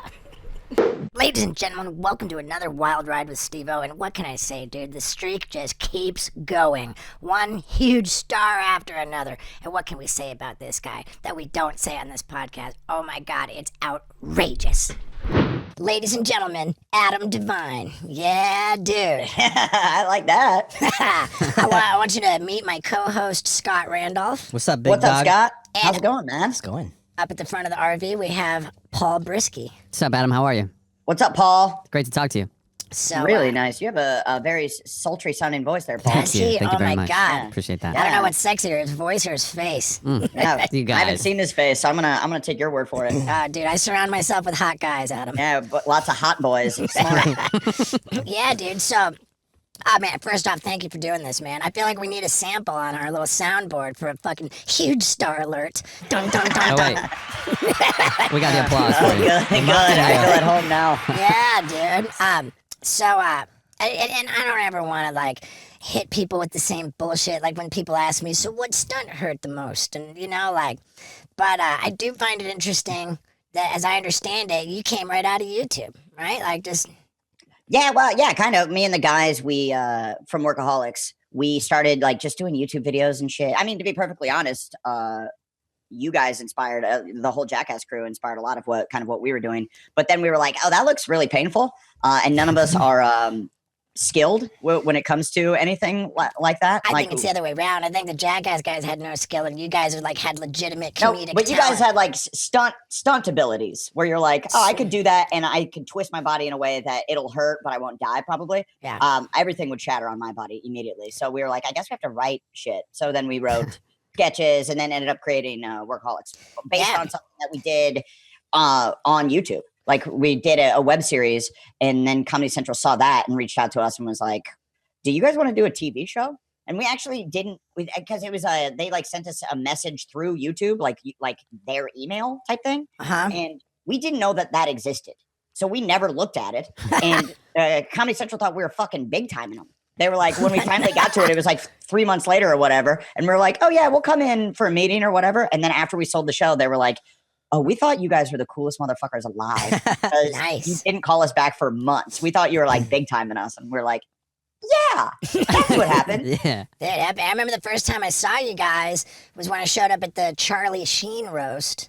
Yeah. And I got my nose broken that night. And you guys had this whole setup on the red carpet. And they were kind of cycling interviews through.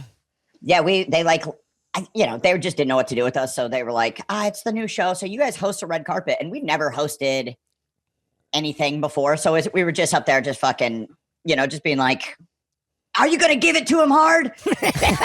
Are you going to roast him good? You're like, yeah, I guess so. You're really bad at this. Yeah, but it was fun, man. So Workaholics is like the big break. And what's the production company making it? Is it you guys? It was us. Yeah, we formed our own production That's company. badass, dude. Yeah, and then our management company as well. They have a production company. So they had a little more infrastructure. And then we just really did everything. We didn't know what the fuck we were doing. So it was like a lot of learning as we were going. Because we were pretty young. We were like 25 years old when we got the show. And we weren't like TV writers. We didn't know. We just came from YouTube. And I was doing a lot of stand-up and that kind of thing. So we didn't know how to write for TV. Durs had like written a few spec scripts because he, wanted to be a writer.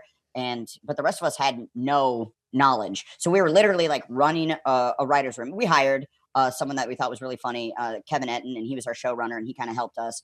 But literally, we would like go home and read books on how to write for television, and then come back the next morning and be like, you know what, I think we should put a button on that scene going into the act break. And everyone's like, yeah, that's how TV works. That's what you do. So they come back and you're like, that's right. So is that high praise for books about how to write TV shows? Yeah, just that's all you have to do. You just have to read a book. Dude, I love it, man. And so, dude, that's been like a tough nut to crack, like to get a network or a platform to trust you enough to be the production company. It sounds like the management company kind of helped out a little bit and kind of that was the training wheels, and then off you go, and now you're just bona fide, do everything yourself. How about the Netflix movie Game Over, Man? Like, what was the production company for that? Your starring vehicle? Yeah, dude. Thank you for putting me in that. By the way. No problem, man. I was pumped that you guys wanted to do it. It was so fun. We produced that as well as Seth Rogen and Evan Goldberg's company, Point Grey, and also Scott Rudin's company. And man. So there was a lot of like that was awesome because Netflix wasn't, because they gave us like a real budget to shoot that movie. Right. And so, like, they weren't just going to give us $25 million and go, hey, good luck. Sure. So luckily we had Scott and Beth, to sort of feel like, give it to them. Right. That journey behind the camera, man, it can be a long road, huh? Seth Rogen pulled it off. Yeah. Yeah, well, I was there the night of the premiere, right? I went with you, and then that was when you showed your hog in front of the whole dude, world. I can't wait to talk about that.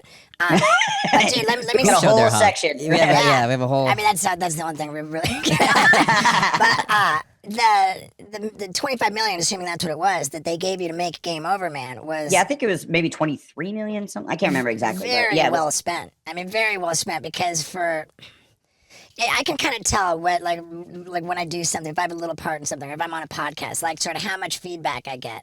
And it was absolutely overwhelming. Yeah, I'm not just blowing smoke up your ass. It was absolutely overwhelming all day, every day when that movie came out. Dude, I saw you. Oh, man, you got killed. Oh, dude, I saw you in that movie. So I knew that you guys got eyeballs on that, man. Yeah, I feel like our fan base is there's a lot of crossover there. I feel like and it was awesome, man. I mean, and Netflix is so cool because it's just so easy for people. It's so easy for people to watch. Like the barrier, everybody has Netflix. Like everybody has Netflix. Right. Mm-hmm. Like more people have Netflix than just have cable. And so I get like, it's an R-rated movie. Like I slice a guy's face off with a meat slicer. My dick's out for like 3 minutes. I think you can kind of see my butthole. It's hard R. It's a hard R. I get like little kids. I mean, I haven't lately because of COVID times, but I get like children, like 12-year-old kids being like, hey man, I just want to let you know Game Over Man's my favorite movie. I watch it like with my buddies like every night. And I'm like, what, dude? Right. You watch that movie every night? Jesus Christ. Did you let your mom know that you're going to be fully nude, or did you just wait for her to watch it? I did. Yeah, I told her. I mean, the thing is when I shot the scene, just to give some reference for people that maybe haven't seen it. What are you doing? Go watch it. But it's terrorists have taken over the hotel we work at. We're trying to hide in a room, and they're coming down the hall with machine guns. I take my belt off and I go, I got just the plan. And you're like, what is he going to attack the guy with the belt? They come in the hotel room, and then they open up the hotel room door, and I've autoerotic asphyxiated myself, and I'm hanging in the closet as if I'm dead, holding my dick in my hands. And so that's the scene. And then we end up fighting these guys, and my dick is out the entire time. So, but for the premiere, I told my mom that my dick is going to be out in the movie, and she's like, "Oh, it's nothing I haven't seen before." You know, she's just a sweet Midwestern woman, and while I was invited my parents to the premiere, you know, it was a big deal for me. And I invite them to the premiere, and when that scene comes and my dick is out and I'm flapping around everywhere, my mom reaches over to me and grabs my hand and goes, "I'm so proud of you,"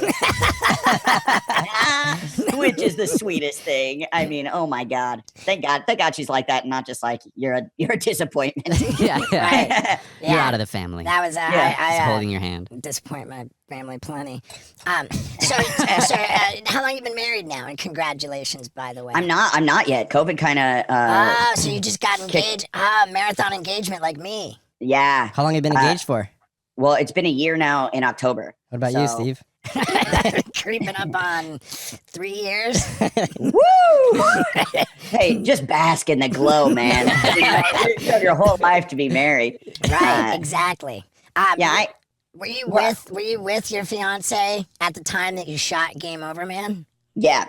Mhm. And how did she feel about the schlongage?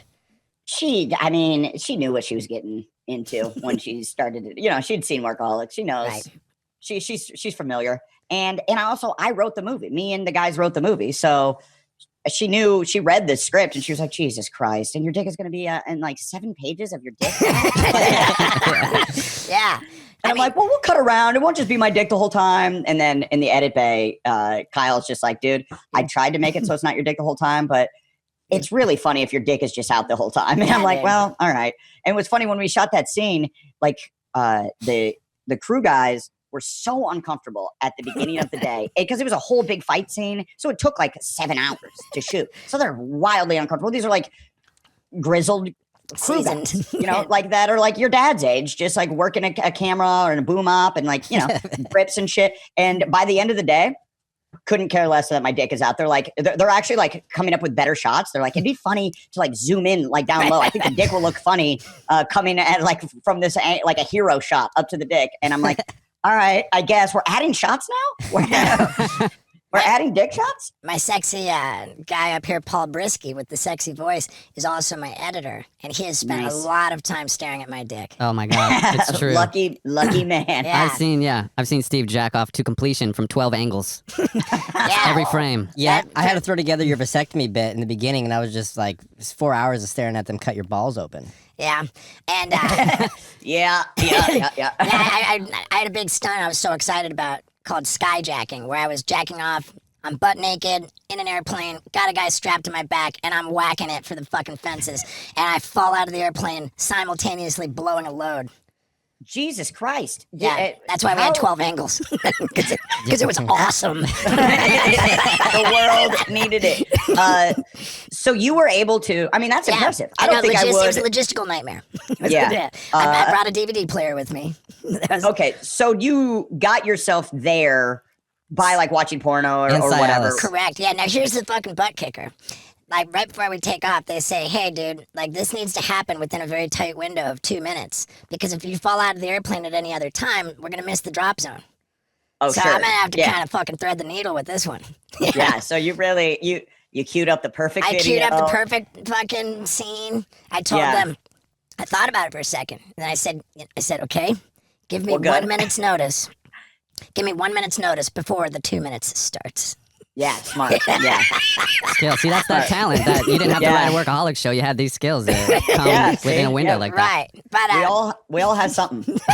My girl, at one point, I remember my girl saying, she fucking caught me just off guard. She says, it really bothers me the way that you get naked all the time, like with your dick, I don't like that. She's like, we're in an intimate relationship, and I kind of feel like that's my dick. I don't like you showing it to everybody. Sure, yeah.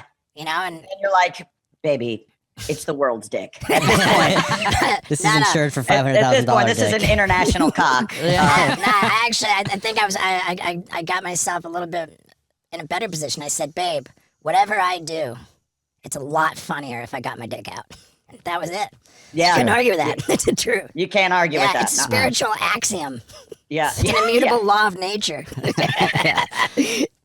So, I want to go back. One more thing on the dick. I'm so excited now to announce that I'm selling at my website autographed dick pics. Thank you very much.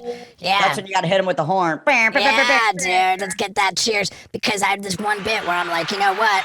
Women can just paint their boobs and walk around like it's no big deal. So why can't I paint my dick and do whatever I want? It's a fucking dick pic, dude. Where can they get those? You can get them at stevo.com in our brand new Naughty store, which you have to be 18 years old to enter. Ooh. Yeah. I'm a cyclist now too. I Really? I just got a bike. I'm a fitness influencer. I'm out there. I'm letting the people know. I bought a road bike at the beginning Nice. of COVID times, and I'm like, well, I'm gonna need to do something during this time. And yeah, I've just been riding. I'm not losing any weight. I don't know what it is. It's so dangerous too. Especially in LA. I'm also like filming myself. I'm like being a true asshole. I've crashed multiple times. I had my worst crash ever like 2 weeks ago. I'm still not okay. And I only crashed because I was filming myself. I was like, this footage is going to be dope. I'm going to go so fucking fast. And fucking the footage is of me crashing. Admittedly, probably pretty good footy. It's all right. It's pretty good. It's dark. Yeah, it's pretty good. Like I'm crumpled on the ground doing that really tough to listen to groan. Yeah, the sound is weird. Where you're like, this could be the end. Right. Yeah. I might have punctured something on that one. Thank God it wasn't a car, because when I got into cycling, and I really got into it, so I'm always going into all the bike shops. Oh, let me get this out. What's going on? Like, let's tune this up. And it just seemed to come up in conversation in every bike shop that everyone I spoke to had a horrible little tussle with a car, which wound them up in the hospital. Like, it's a fucking dangerous activity. It is. Well, I got a little place in Orange County by the beach. So I'm like right on the beach. So I'm like I just like cruise the boardwalk. And like on the weekdays when there's nobody here, it's fucking great. On the weekends it's a nightmare because it's filled with people. But yeah. So clever. But for the most part, I did get hit by a car, stayed on the bike. Wow, Didn't nice. fall. It clipped me. Like it was just driving along, and then I guess it decided it was going to turn in this driveway and just like turned right into me, and I skid, and I'm going sideways, and I go and just straighten up, and then just kept riding. I felt like a fucking superhero. I'm like, Lance Armstrong doesn't have shit on me. I just fucking escaped death. Yeah, dude. Fucking right on, man. Have you always lived in, I mean, I know you came from Ohio, but you went to Orange Coast College, right? Omaha, not Ohio. What did I say? Sorry. Ohio. Yeah, it's okay. And people, like, if it's just the O. If you're not from Omaha, no one It's a flyover state. Nobody gives a people shit. just don't even know it. And they're like, Ohio, Orlando, I don't know, where the fuck ever you lived, Oklahoma, it doesn't matter. But yeah, I moved out here when I went to Orange Coast College in Costa Mesa, which is just right up the street from me now. I took an EMT class there. That's where I got. Oh yeah, so, yeah. Yeah. Go Pirates. Yeah. Oh yeah. And it's like a community college. It's it was so fun. And I basically moved to Orange County because my parents thought I would just get fucking gang raped if I moved right to LA. They're like, you're too cute to just move right to LA. Yeah, you couldn't argue with it because that booty was popping at 18. And baseball butt. Yeah, that baseball badonk. And yeah, so they were just like, I actually saw the movie Orange County. This is the reason I moved to Orange County. I saw the movie Orange County. It came out when I was like 17 years old or something, with Colin Hanks and Jack Black. Mm-hmm. And the whole premise of the fucking movie is Colin Hanks is like, he wants to get out of here, and he doesn't want to go to the community college down the street where it's just nothing but stoners and dumb hot chicks. And all everybody does every day is just smoke weed and go to the beach, and he needs to get out of there. And I'm like, I need to get there. I'm like, that's where I want to go to school. And Sold. So my parents were like, okay, you're not living right in Hollywood. You can go there. And then I went there, and then 2 years later, I had like 0 transferable credits. I think I had 6. I took 2 years of school with 6 transferable credits. And all I took was like improv classes and creative writing and screenwriting, and so I couldn't go to an actual 4-year college after the 2 years. And so I was like, I'm just gonna give comedy a try. And my parents at that time were like, all right, whatever. Yeah. So when did you start doing stand up? Was that when you were at school? Yeah, I started when I was like, I really started in like earnest when I was about 19 or 20, and that's when I like really would go for it and would do open mics all the time and kind of took it more serious. And I got a job working at the Hollywood Improv, which was like, to me, like the greatest gig. I consider that like my first break in Hollywood, because they weren't hiring. I went every fucking day and was like, hey, are you guys hiring yet? And they're like, we're not hiring. And finally, they're just like, Jesus, you've beaten us down. Well, you can answer phones during the day.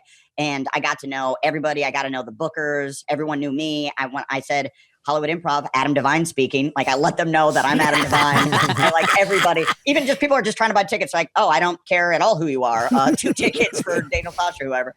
But it's cool. And I got to see, like, what's great about working the Hollywood Improv. It's like one of the best comedy clubs in the world. So you see every great comedian come through there. It's not like you're working at the Chuckle Hut in Cincinnati or some shit. You're like, it is the like premier comedy club, that in the Comedy Store. And so I got to see like Chris Rock and all just the fucking greats. And yeah, and I think it helped me be less shitty out the gate. Dude, there needs to be a comedy club called the Chuckle Hut. I was just wondering if that's true or not. I bet there is. Like, there's so many bad comedy clubs. The Chuckle Hut. The Chuckle Hut. Dude, fucking get that. Yeah. We'll share it with you, dude. I'll go to GoDaddy and get the website. For sure, there's I mean, there's like, you know, there's Bananas, there's Zanies, there's the Funny Bone, the comic strip, there's comic strip, Yuck Yucks, you know. Yeah, there's. The Giggle Palace. I hope, like, I think the improvs are going to be okay because there's, you know, they're a huge chain. But I'm like kind of worried for some of these smaller comedy clubs with COVID. You know, it just sucks because I'm such a fan of comedy clubs. I think they're right. I just think they're the best. And I remember like when I was a kid, my parents, when they would go to a comedy club and then they'd come home and they're just drunk and they're like, oh man, that was the best. And I remember being like excited to like hear stories about like what the comic would say or like what happened. Did they pick on anyone? Was there a heckler? Like I was just stoked on that whole, you know, the whole thing. For sure, man. I love that too. And yeah, I worry about clubs too. Like our guy Dan in Peoria, the Jukebox.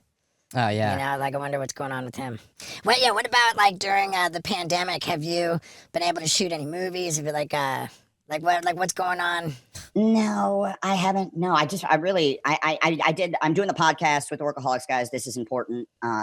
Is the name of the podcast, and it's also really important that we have a podcast. 4 more guys with a podcast. It's important, and so that's been like I'm like thank God we did that because we've been talking about it for a couple of years now, and it's like a good way to like keep in touch. And we used to all live together for like years, for like 7-8 years. We lived together. And like when you are all just communicating, it's easy to like have the creative juices flowing. And that's why like our output was so great during that time. Like we hundreds of videos and then into Workaholics and we were seeing each other every day. And we did, you know, 80 something episodes and then Game Over Man and writing other shit. But then we kind of for the last couple of years haven't seen each other as much. And I was like, fuck. And so we got the podcast and luckily we're doing that. But no, I haven't really shot anything during this time. It was, I have like a lot of stuff that was about to go.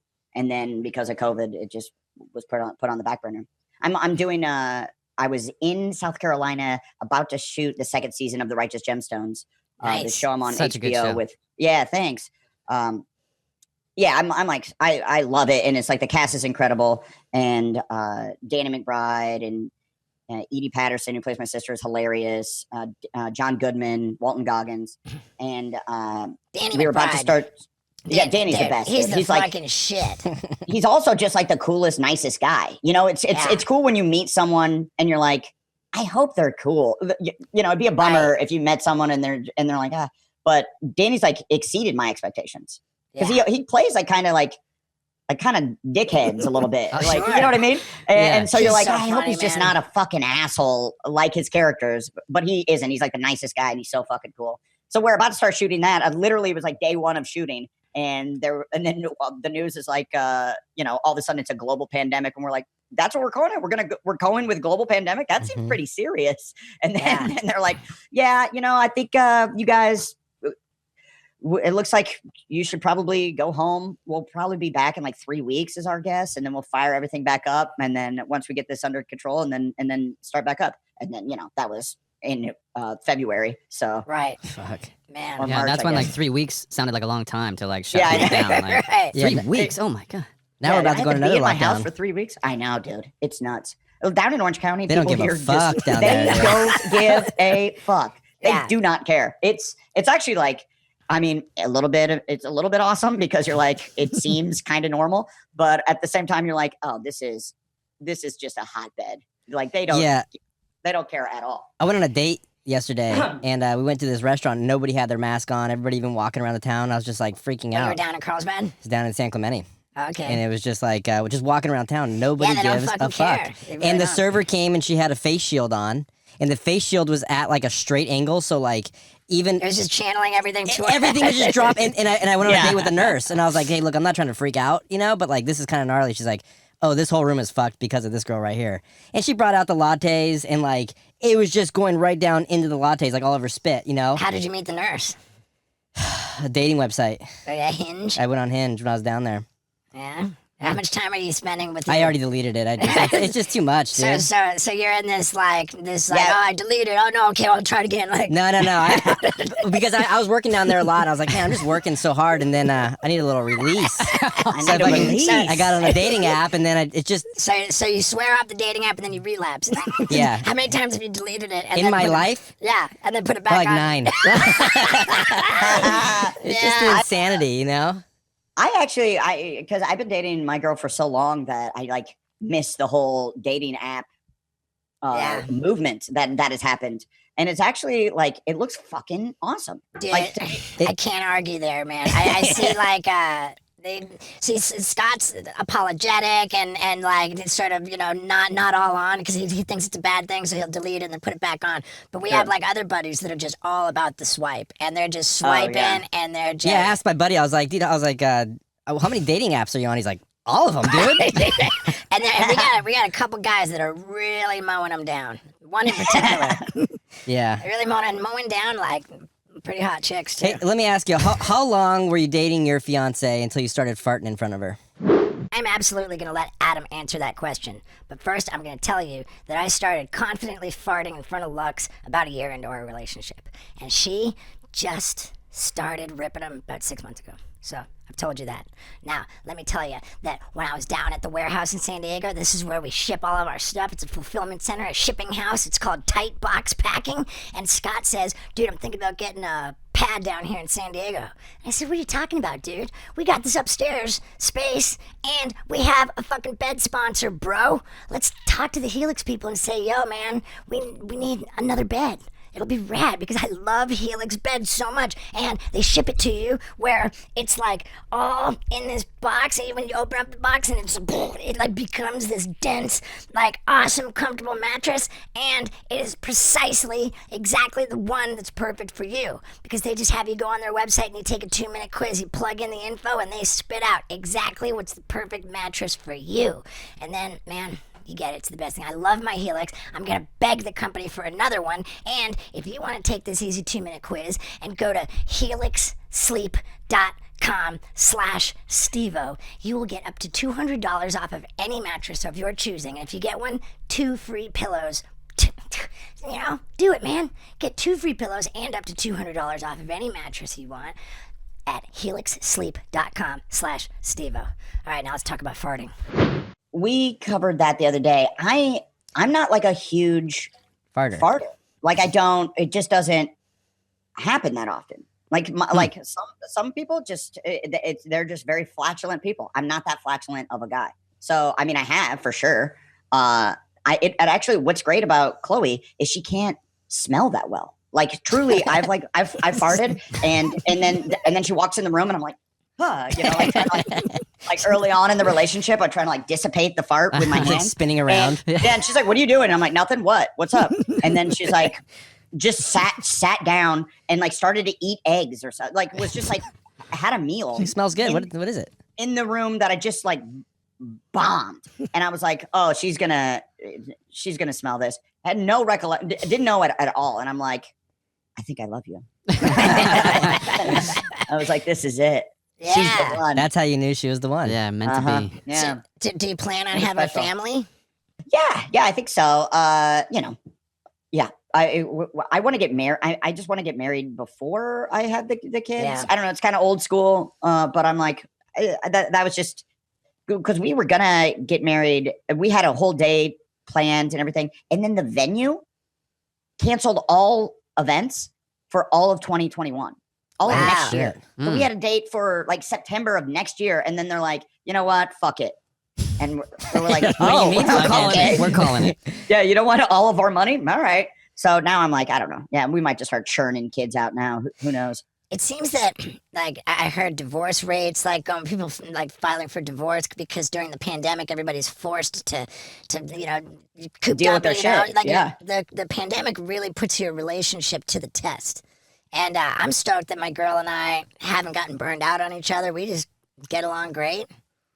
Yeah, we do too. Like, I think I don't get bothered by things. Like, I don't let things like stack up on me. Like, if something's bothering you, I'll just be like, bothering me, I'll just let you know right away. But like, I think things stack up on her a little bit because I didn't know that I breathe heavy. But that's like something that like she's just like, Jesus Christ, you're breathing so heavy. I'm like, I'm just what? I'm just breathing. And she, it's like the little things that she's like, are you're gonna chew, you are chewing with your mouth open right now. And I'm like, I don't even know I'm doing that. I'm sorry. I don't know. But for the most part, yeah, it's been pretty, yeah, it's like, it would suck if like there was a few like cracks in the armor. Yeah. And then really you have to be with that person all the time. And then all of a sudden it's just, but also why get divorced now? It would be a horrible time to be Right. going through a divorce because besides this maniac over here, you can't, it's like dating right now is probably pretty difficult, right? Yeah, I mean, I don't know, Scott. What do you think? Well, I'm taking it Scott's seriously. just Like, I'll go to date smiling and get through 'em. COVID tested. You Out of know? all of us, Scott's so funny because he takes the pandemic very fucking seriously. Uh-huh. And like, so here, like every date, like, oh my God, I gotta get a COVID test. Like, so But like, this last girl I went on a date with, like, It's like the she already had it. the hypochondriac, fucking Okay. sex addict. Yeah, there's a dilemma here, It's like I won't have sex all quarantine, and then all of a sudden I'm like, I'm gonna start having sex again, and I'm like, fuck, I can't do that anymore. And then I'll just go like another 6 months without even having sex. Just a tortured individual. That's rough. Poor guy. I'm sorry you have to do okay. that, man. It's okay, I don't mind sometimes. Do you have any pets, Adam? No, I don't. I wish I would have gotten. I want to get a dog, but I mean, well, that's yours, Steve-O. I can't have your dog. Right. You just look down at his dog. I'm like, yeah, that's yours. I want to get a dog, but you know how it is I'm always traveling, Right. and I like when I go to Charleston, I rent a house there, and they're like, it's very hard to find a house that they'll rent and then also let you bring your dog. That's especially- Charleston, South Carolina, to South work Carolina, with Danny yeah. McBride. Yeah.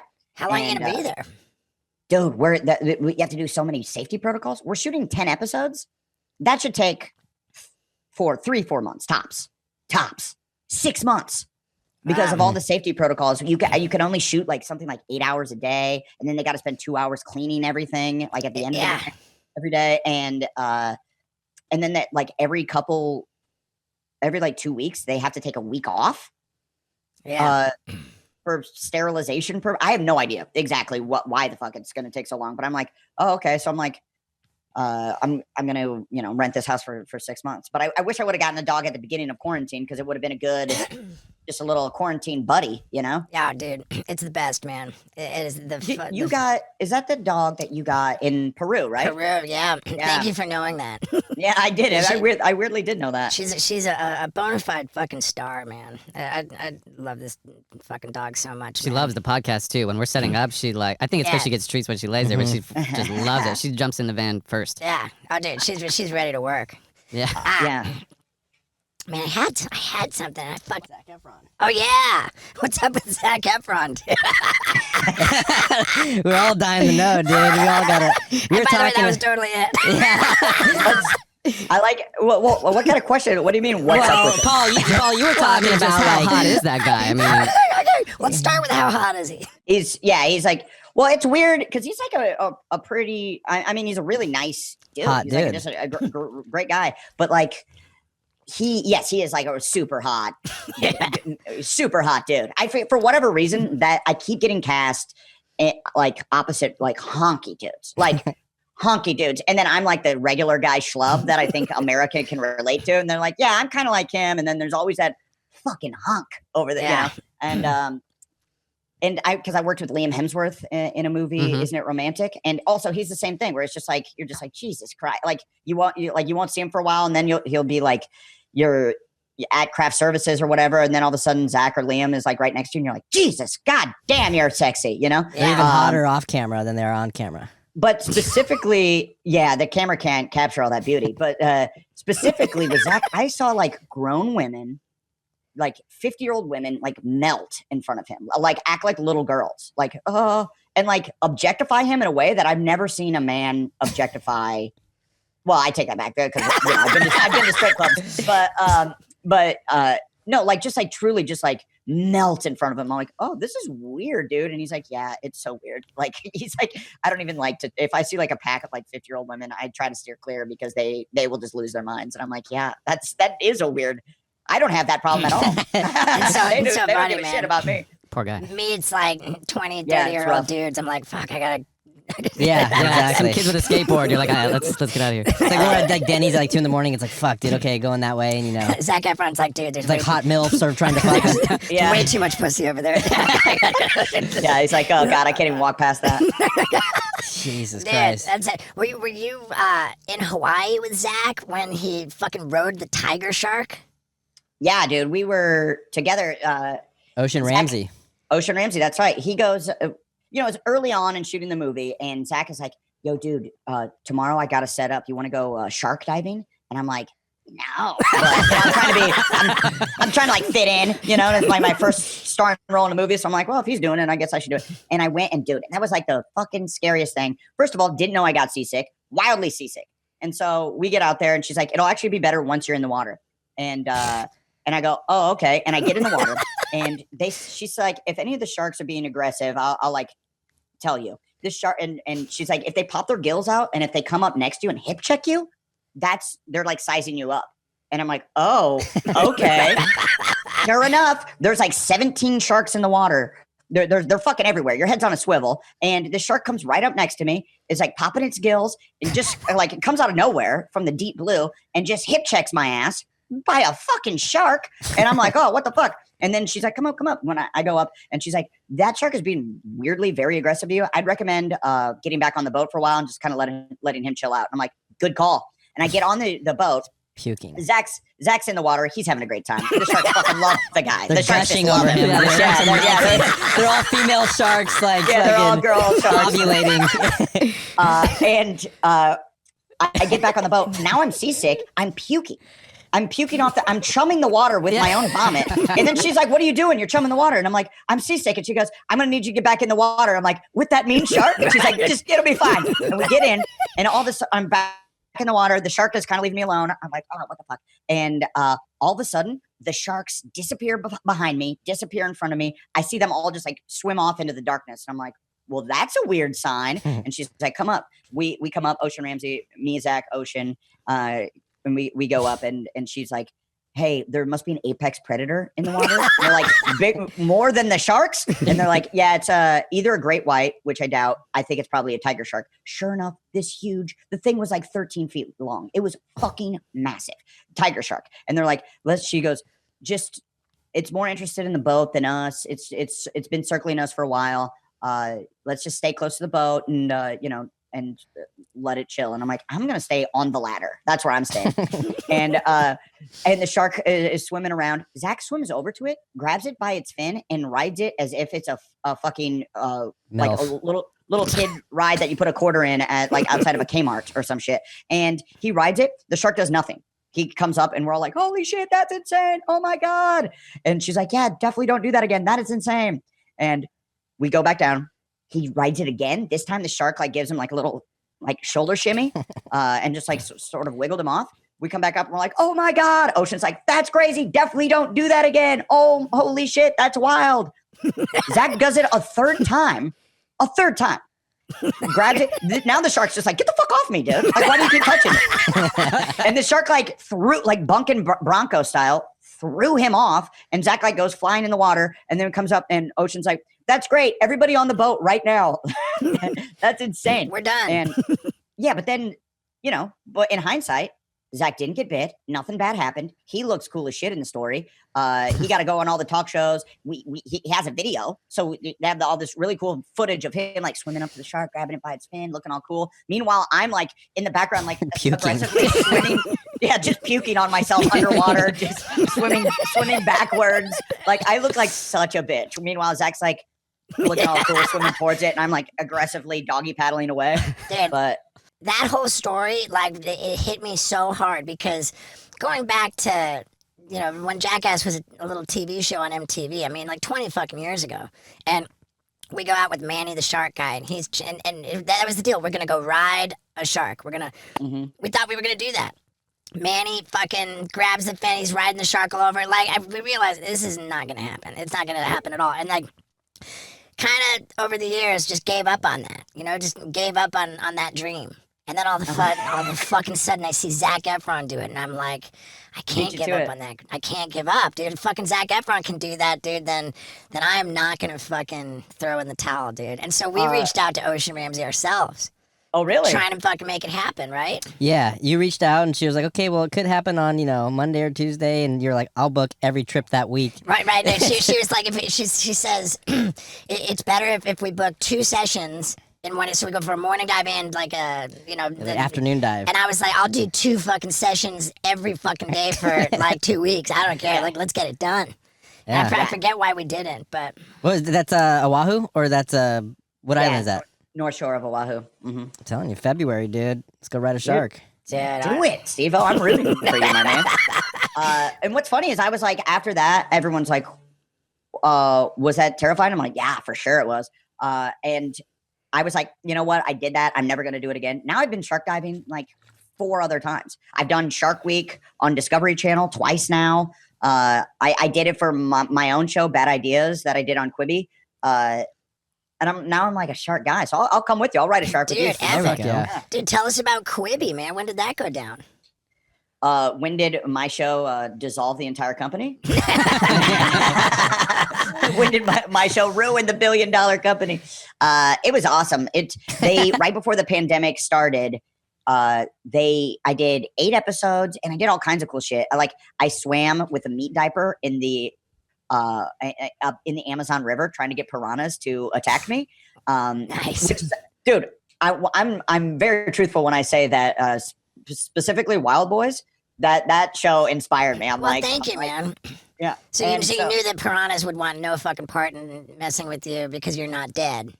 Dude, I didn't know that. And but then when you swim in the Amazon River, I have all this like meat on my dick and thinking like, oh, this is going to be insane. Like, and it, you know, and couldn't get a piranha to. We saw piranhas. They're like, there's a piranha, and it's just me like teabagging the water. And then it wasn't until later that someone's like, well, you know, you're not supposed to pee in the Amazon River because they have the organisms that go up your dick hole and then they get in your bloodstream. Yeah, and I'm like, oh, well, I wish someone would have told me that at the beginning of the fucking day. I've been pissing in this water all goddamn day. Right. Yeah, and mostly the bad idea. Essentially, the show is me and a celebrity friend travel around the world doing inherently dumb, crazy, silly, bad ideas, and it was super fun. And I hope to do it again. But then Quibi like fully dissolved. Like, oh shit. Quibi. Quibi's like done. They're done. And so they like closed up shop. Admittedly, they launched at the worst time. The time when you're like, especially they launched like at the beginning of the pandemic when everybody's at home. Everyone's like, well, I'm gonna watch my big ass TV. And I'm going to watch an hour long. I'm going to rewatch The Sopranos or whatever people did. Tiger King for sure. Yeah. I did everything. I watched so much goddamn TV. I watched Tiger King. I rewatched The Sopranos. I watched Entourage. I was deep in the cut. I'm rewatching Breaking Bad right now. I watched Mad Men. I'm like, nice. I've been putting in work. People ask what I did in the pandemic. They're like, did you write any movies? Did you do anything? Have you been working on your stand-up? Nope, none of it. But I tell you what Don Draper did in 1965. Ah, man, that's so great. Do you enjoy sports? Like, I'm a big UFC fan. I can't get enough of it. I watch every fight. Every time I watch UFC, I fucking love it. And I'm like, why don't I watch this all the time? And then I just don't. It's the same with boxing. Every time I watch boxing, I'm like, what an awesome sport this is. And then I just never ever watch it. Yeah. But I watch. I do like. I'm a big basketball fan, so I was glad when they came back and did the bubble. I was like, oh, thank God. And also, like at that point, I was just like binge watching the news, which sucks, dude. You know, which Lester is like, Holt. yeah, my boy Lester. Yeah, I'm a situation room guy myself. Oh, my boy nice. Wolf Blitzer. Yeah, that guy. That guy can That guy get it. fucks. That guy fucks for sure. Wolf. Homie Wolf. Yeah, what a name, dude. Wolf. Dude, Wolf Blitzer. The first time I didn't ever watch the news, and I was doing I was doing classes at the Second City in LA, and which is an improv school for people that don't know. And I was taking classes, and they are really big into politics. They're like, you should know stuff because it's good to lampoon politics, and you know. And so I'm like, oh, okay. And then someone like brought in a sketch. It was like, and he calls himself Wolf Blitzer, and I'm laughing. I'm like crying laughing. Because I think it's a fake name that he made up. And I'm like, that is the most hilarious sounding name. I was like, that's too. And then like, it's his real name. I'm like, bullshit. There's not a human being out there named Wolf Blitzer who's a newscaster. What Wolf is that, dude? Yeah, it's like one of Santa's reindeer or something. Yeah. It didn't even occur to me that how dope that name really is. Well, then like all the weathermen on the news are like Dallas Rains, or like they're like there's different Yeah. fucking. Are those fake or are those real, or is it like destiny for those guys to do what they do? Yeah, I feel like if your name is Dallas Rains, you have to be a weatherman. Yeah. In Omaha, when I was growing up, the weatherman was named Jim Flowers. Yeah. Nice. And he always had a flower boutonniere on his lapel of his jacket. I think like if you have a silly dumb name like that, you're like, well, there's a one career path for me. There's a future for you. Dude, epic. Hey, do you sell merch? Do you have like a website with an online store and shit? We're getting that right now for the podcast, but it is not up and running quite yet. Yeah. But And I need to. Yeah, dude. We like to ask people that. We typically like to sort of be invasive, ask people like what their top revenue stream is, like Net worth. Yeah, quickly ask my net FICO worth. score. Yeah, but no, it's just I'm particularly interested in merch because we just started our own fulfillment center. It's we took over the act of actually fulfilling each order that comes in with our own warehouse and everything. Oh wow, cool. Yeah, that's why I'm able to distribute signed dick pics at stevo.com. But yeah, dude, hey man, I gotta say, dude, I was surprised and honored and overjoyed that we got to do this with you, man. Dude, I was stoked. I was stoked that you guys asked. I would have done it a million years ago. Dude. I love you, dude, and Dad, I appreciate that so I much. just appreciate you asking me. Hey, you got me in my biggest movie to date, dude. Yeah, I made a silly YouTube video I called it My Humiliating Acting Career. And as embarrassing as it is, each little random movie role was like a step up from the last one, and it all culminated in this blockbuster hit, which was Game Over, Man. Game over, man. I got to star alongside your schlong. and don't forget about Shaggy. Shaggy was also a big star. I didn't get nearly as much screen time as your schlong. Yeah, he was. Well, my dick got third billing, so it had to. 7 pages, that dick. Yeah. SAG after rules were we had to give him a certain amount of screen time. Had a speaking role. Well, yeah, dude. Is there anything that we can send traffic to? Your Instagram, your website. I mean, fucking come fuck with me on Instagram. Just Adam Devine. I recently changed it. I had the pseudonym of Andy Bovine. I remember. Which was a nickname that I got in high school because Adam Devine just sounds like a fake name. It just sounded like too cool for the spazzy little kid I was. So like I was hanging out with a lot of older kids when I was like freshman, sophomore, and like one of the seniors was like, yo, dude, your name is no longer Adam Devine, it's Andy Bovine. And I'm like, hey, I also like that nickname. So But then I was getting people that I considered like I was friends with them, but like they're Hollywood friends, so we don't really see each other that often. We'd see each other at parties. And I remember I remember some dude was like who I considered a buddy was like, hey Andy, I want to introduce you to someone. And I'm like, oh, and then like thinking, he just kind of misspoke. And then he goes, hey, this is Andy Bovine. This is, and he's introducing me. And I'm like, what? Like, Did you go along with it? No, I called him out right then. I'm like, you think my name is Andy Bovine? Like it's Wolf Blitzer. And he's like, yeah. And I'm like, oh, it's Adam Devine. He goes, I thought Adam Devine was like your stage name and your real name is Andy Bovine. And I'm like, I got to just get rid of it. So it's now Adam Devine on Instagram. It's like, this is Cheeto Santino. Yeah, totally. Hey, you met Cheeto Santino. Yeah, dude. Well, right on. I was following Andy Bovine for years now, dude. I don't even know that I noticed it changed, man. But that works for me too. Awesome. Let's go swim with some sharks soon. Yeah, Hell dude, yeah, man. We're looking at surfing.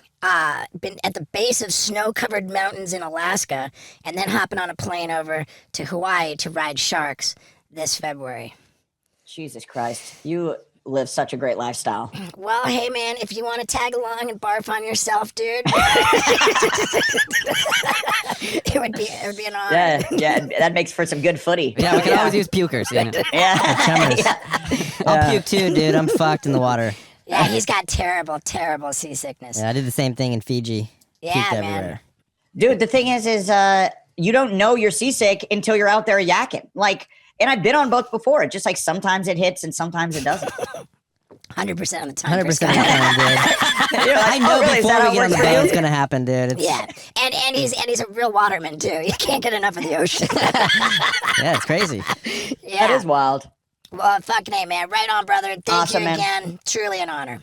Hell yeah, guys. Let's do this again sometime. Love you, dog. Thank you so much. Thanks, man. Hell Yeah, yeah, thanks, brother. Adam. Super cool talking to you, man. Yeah, later.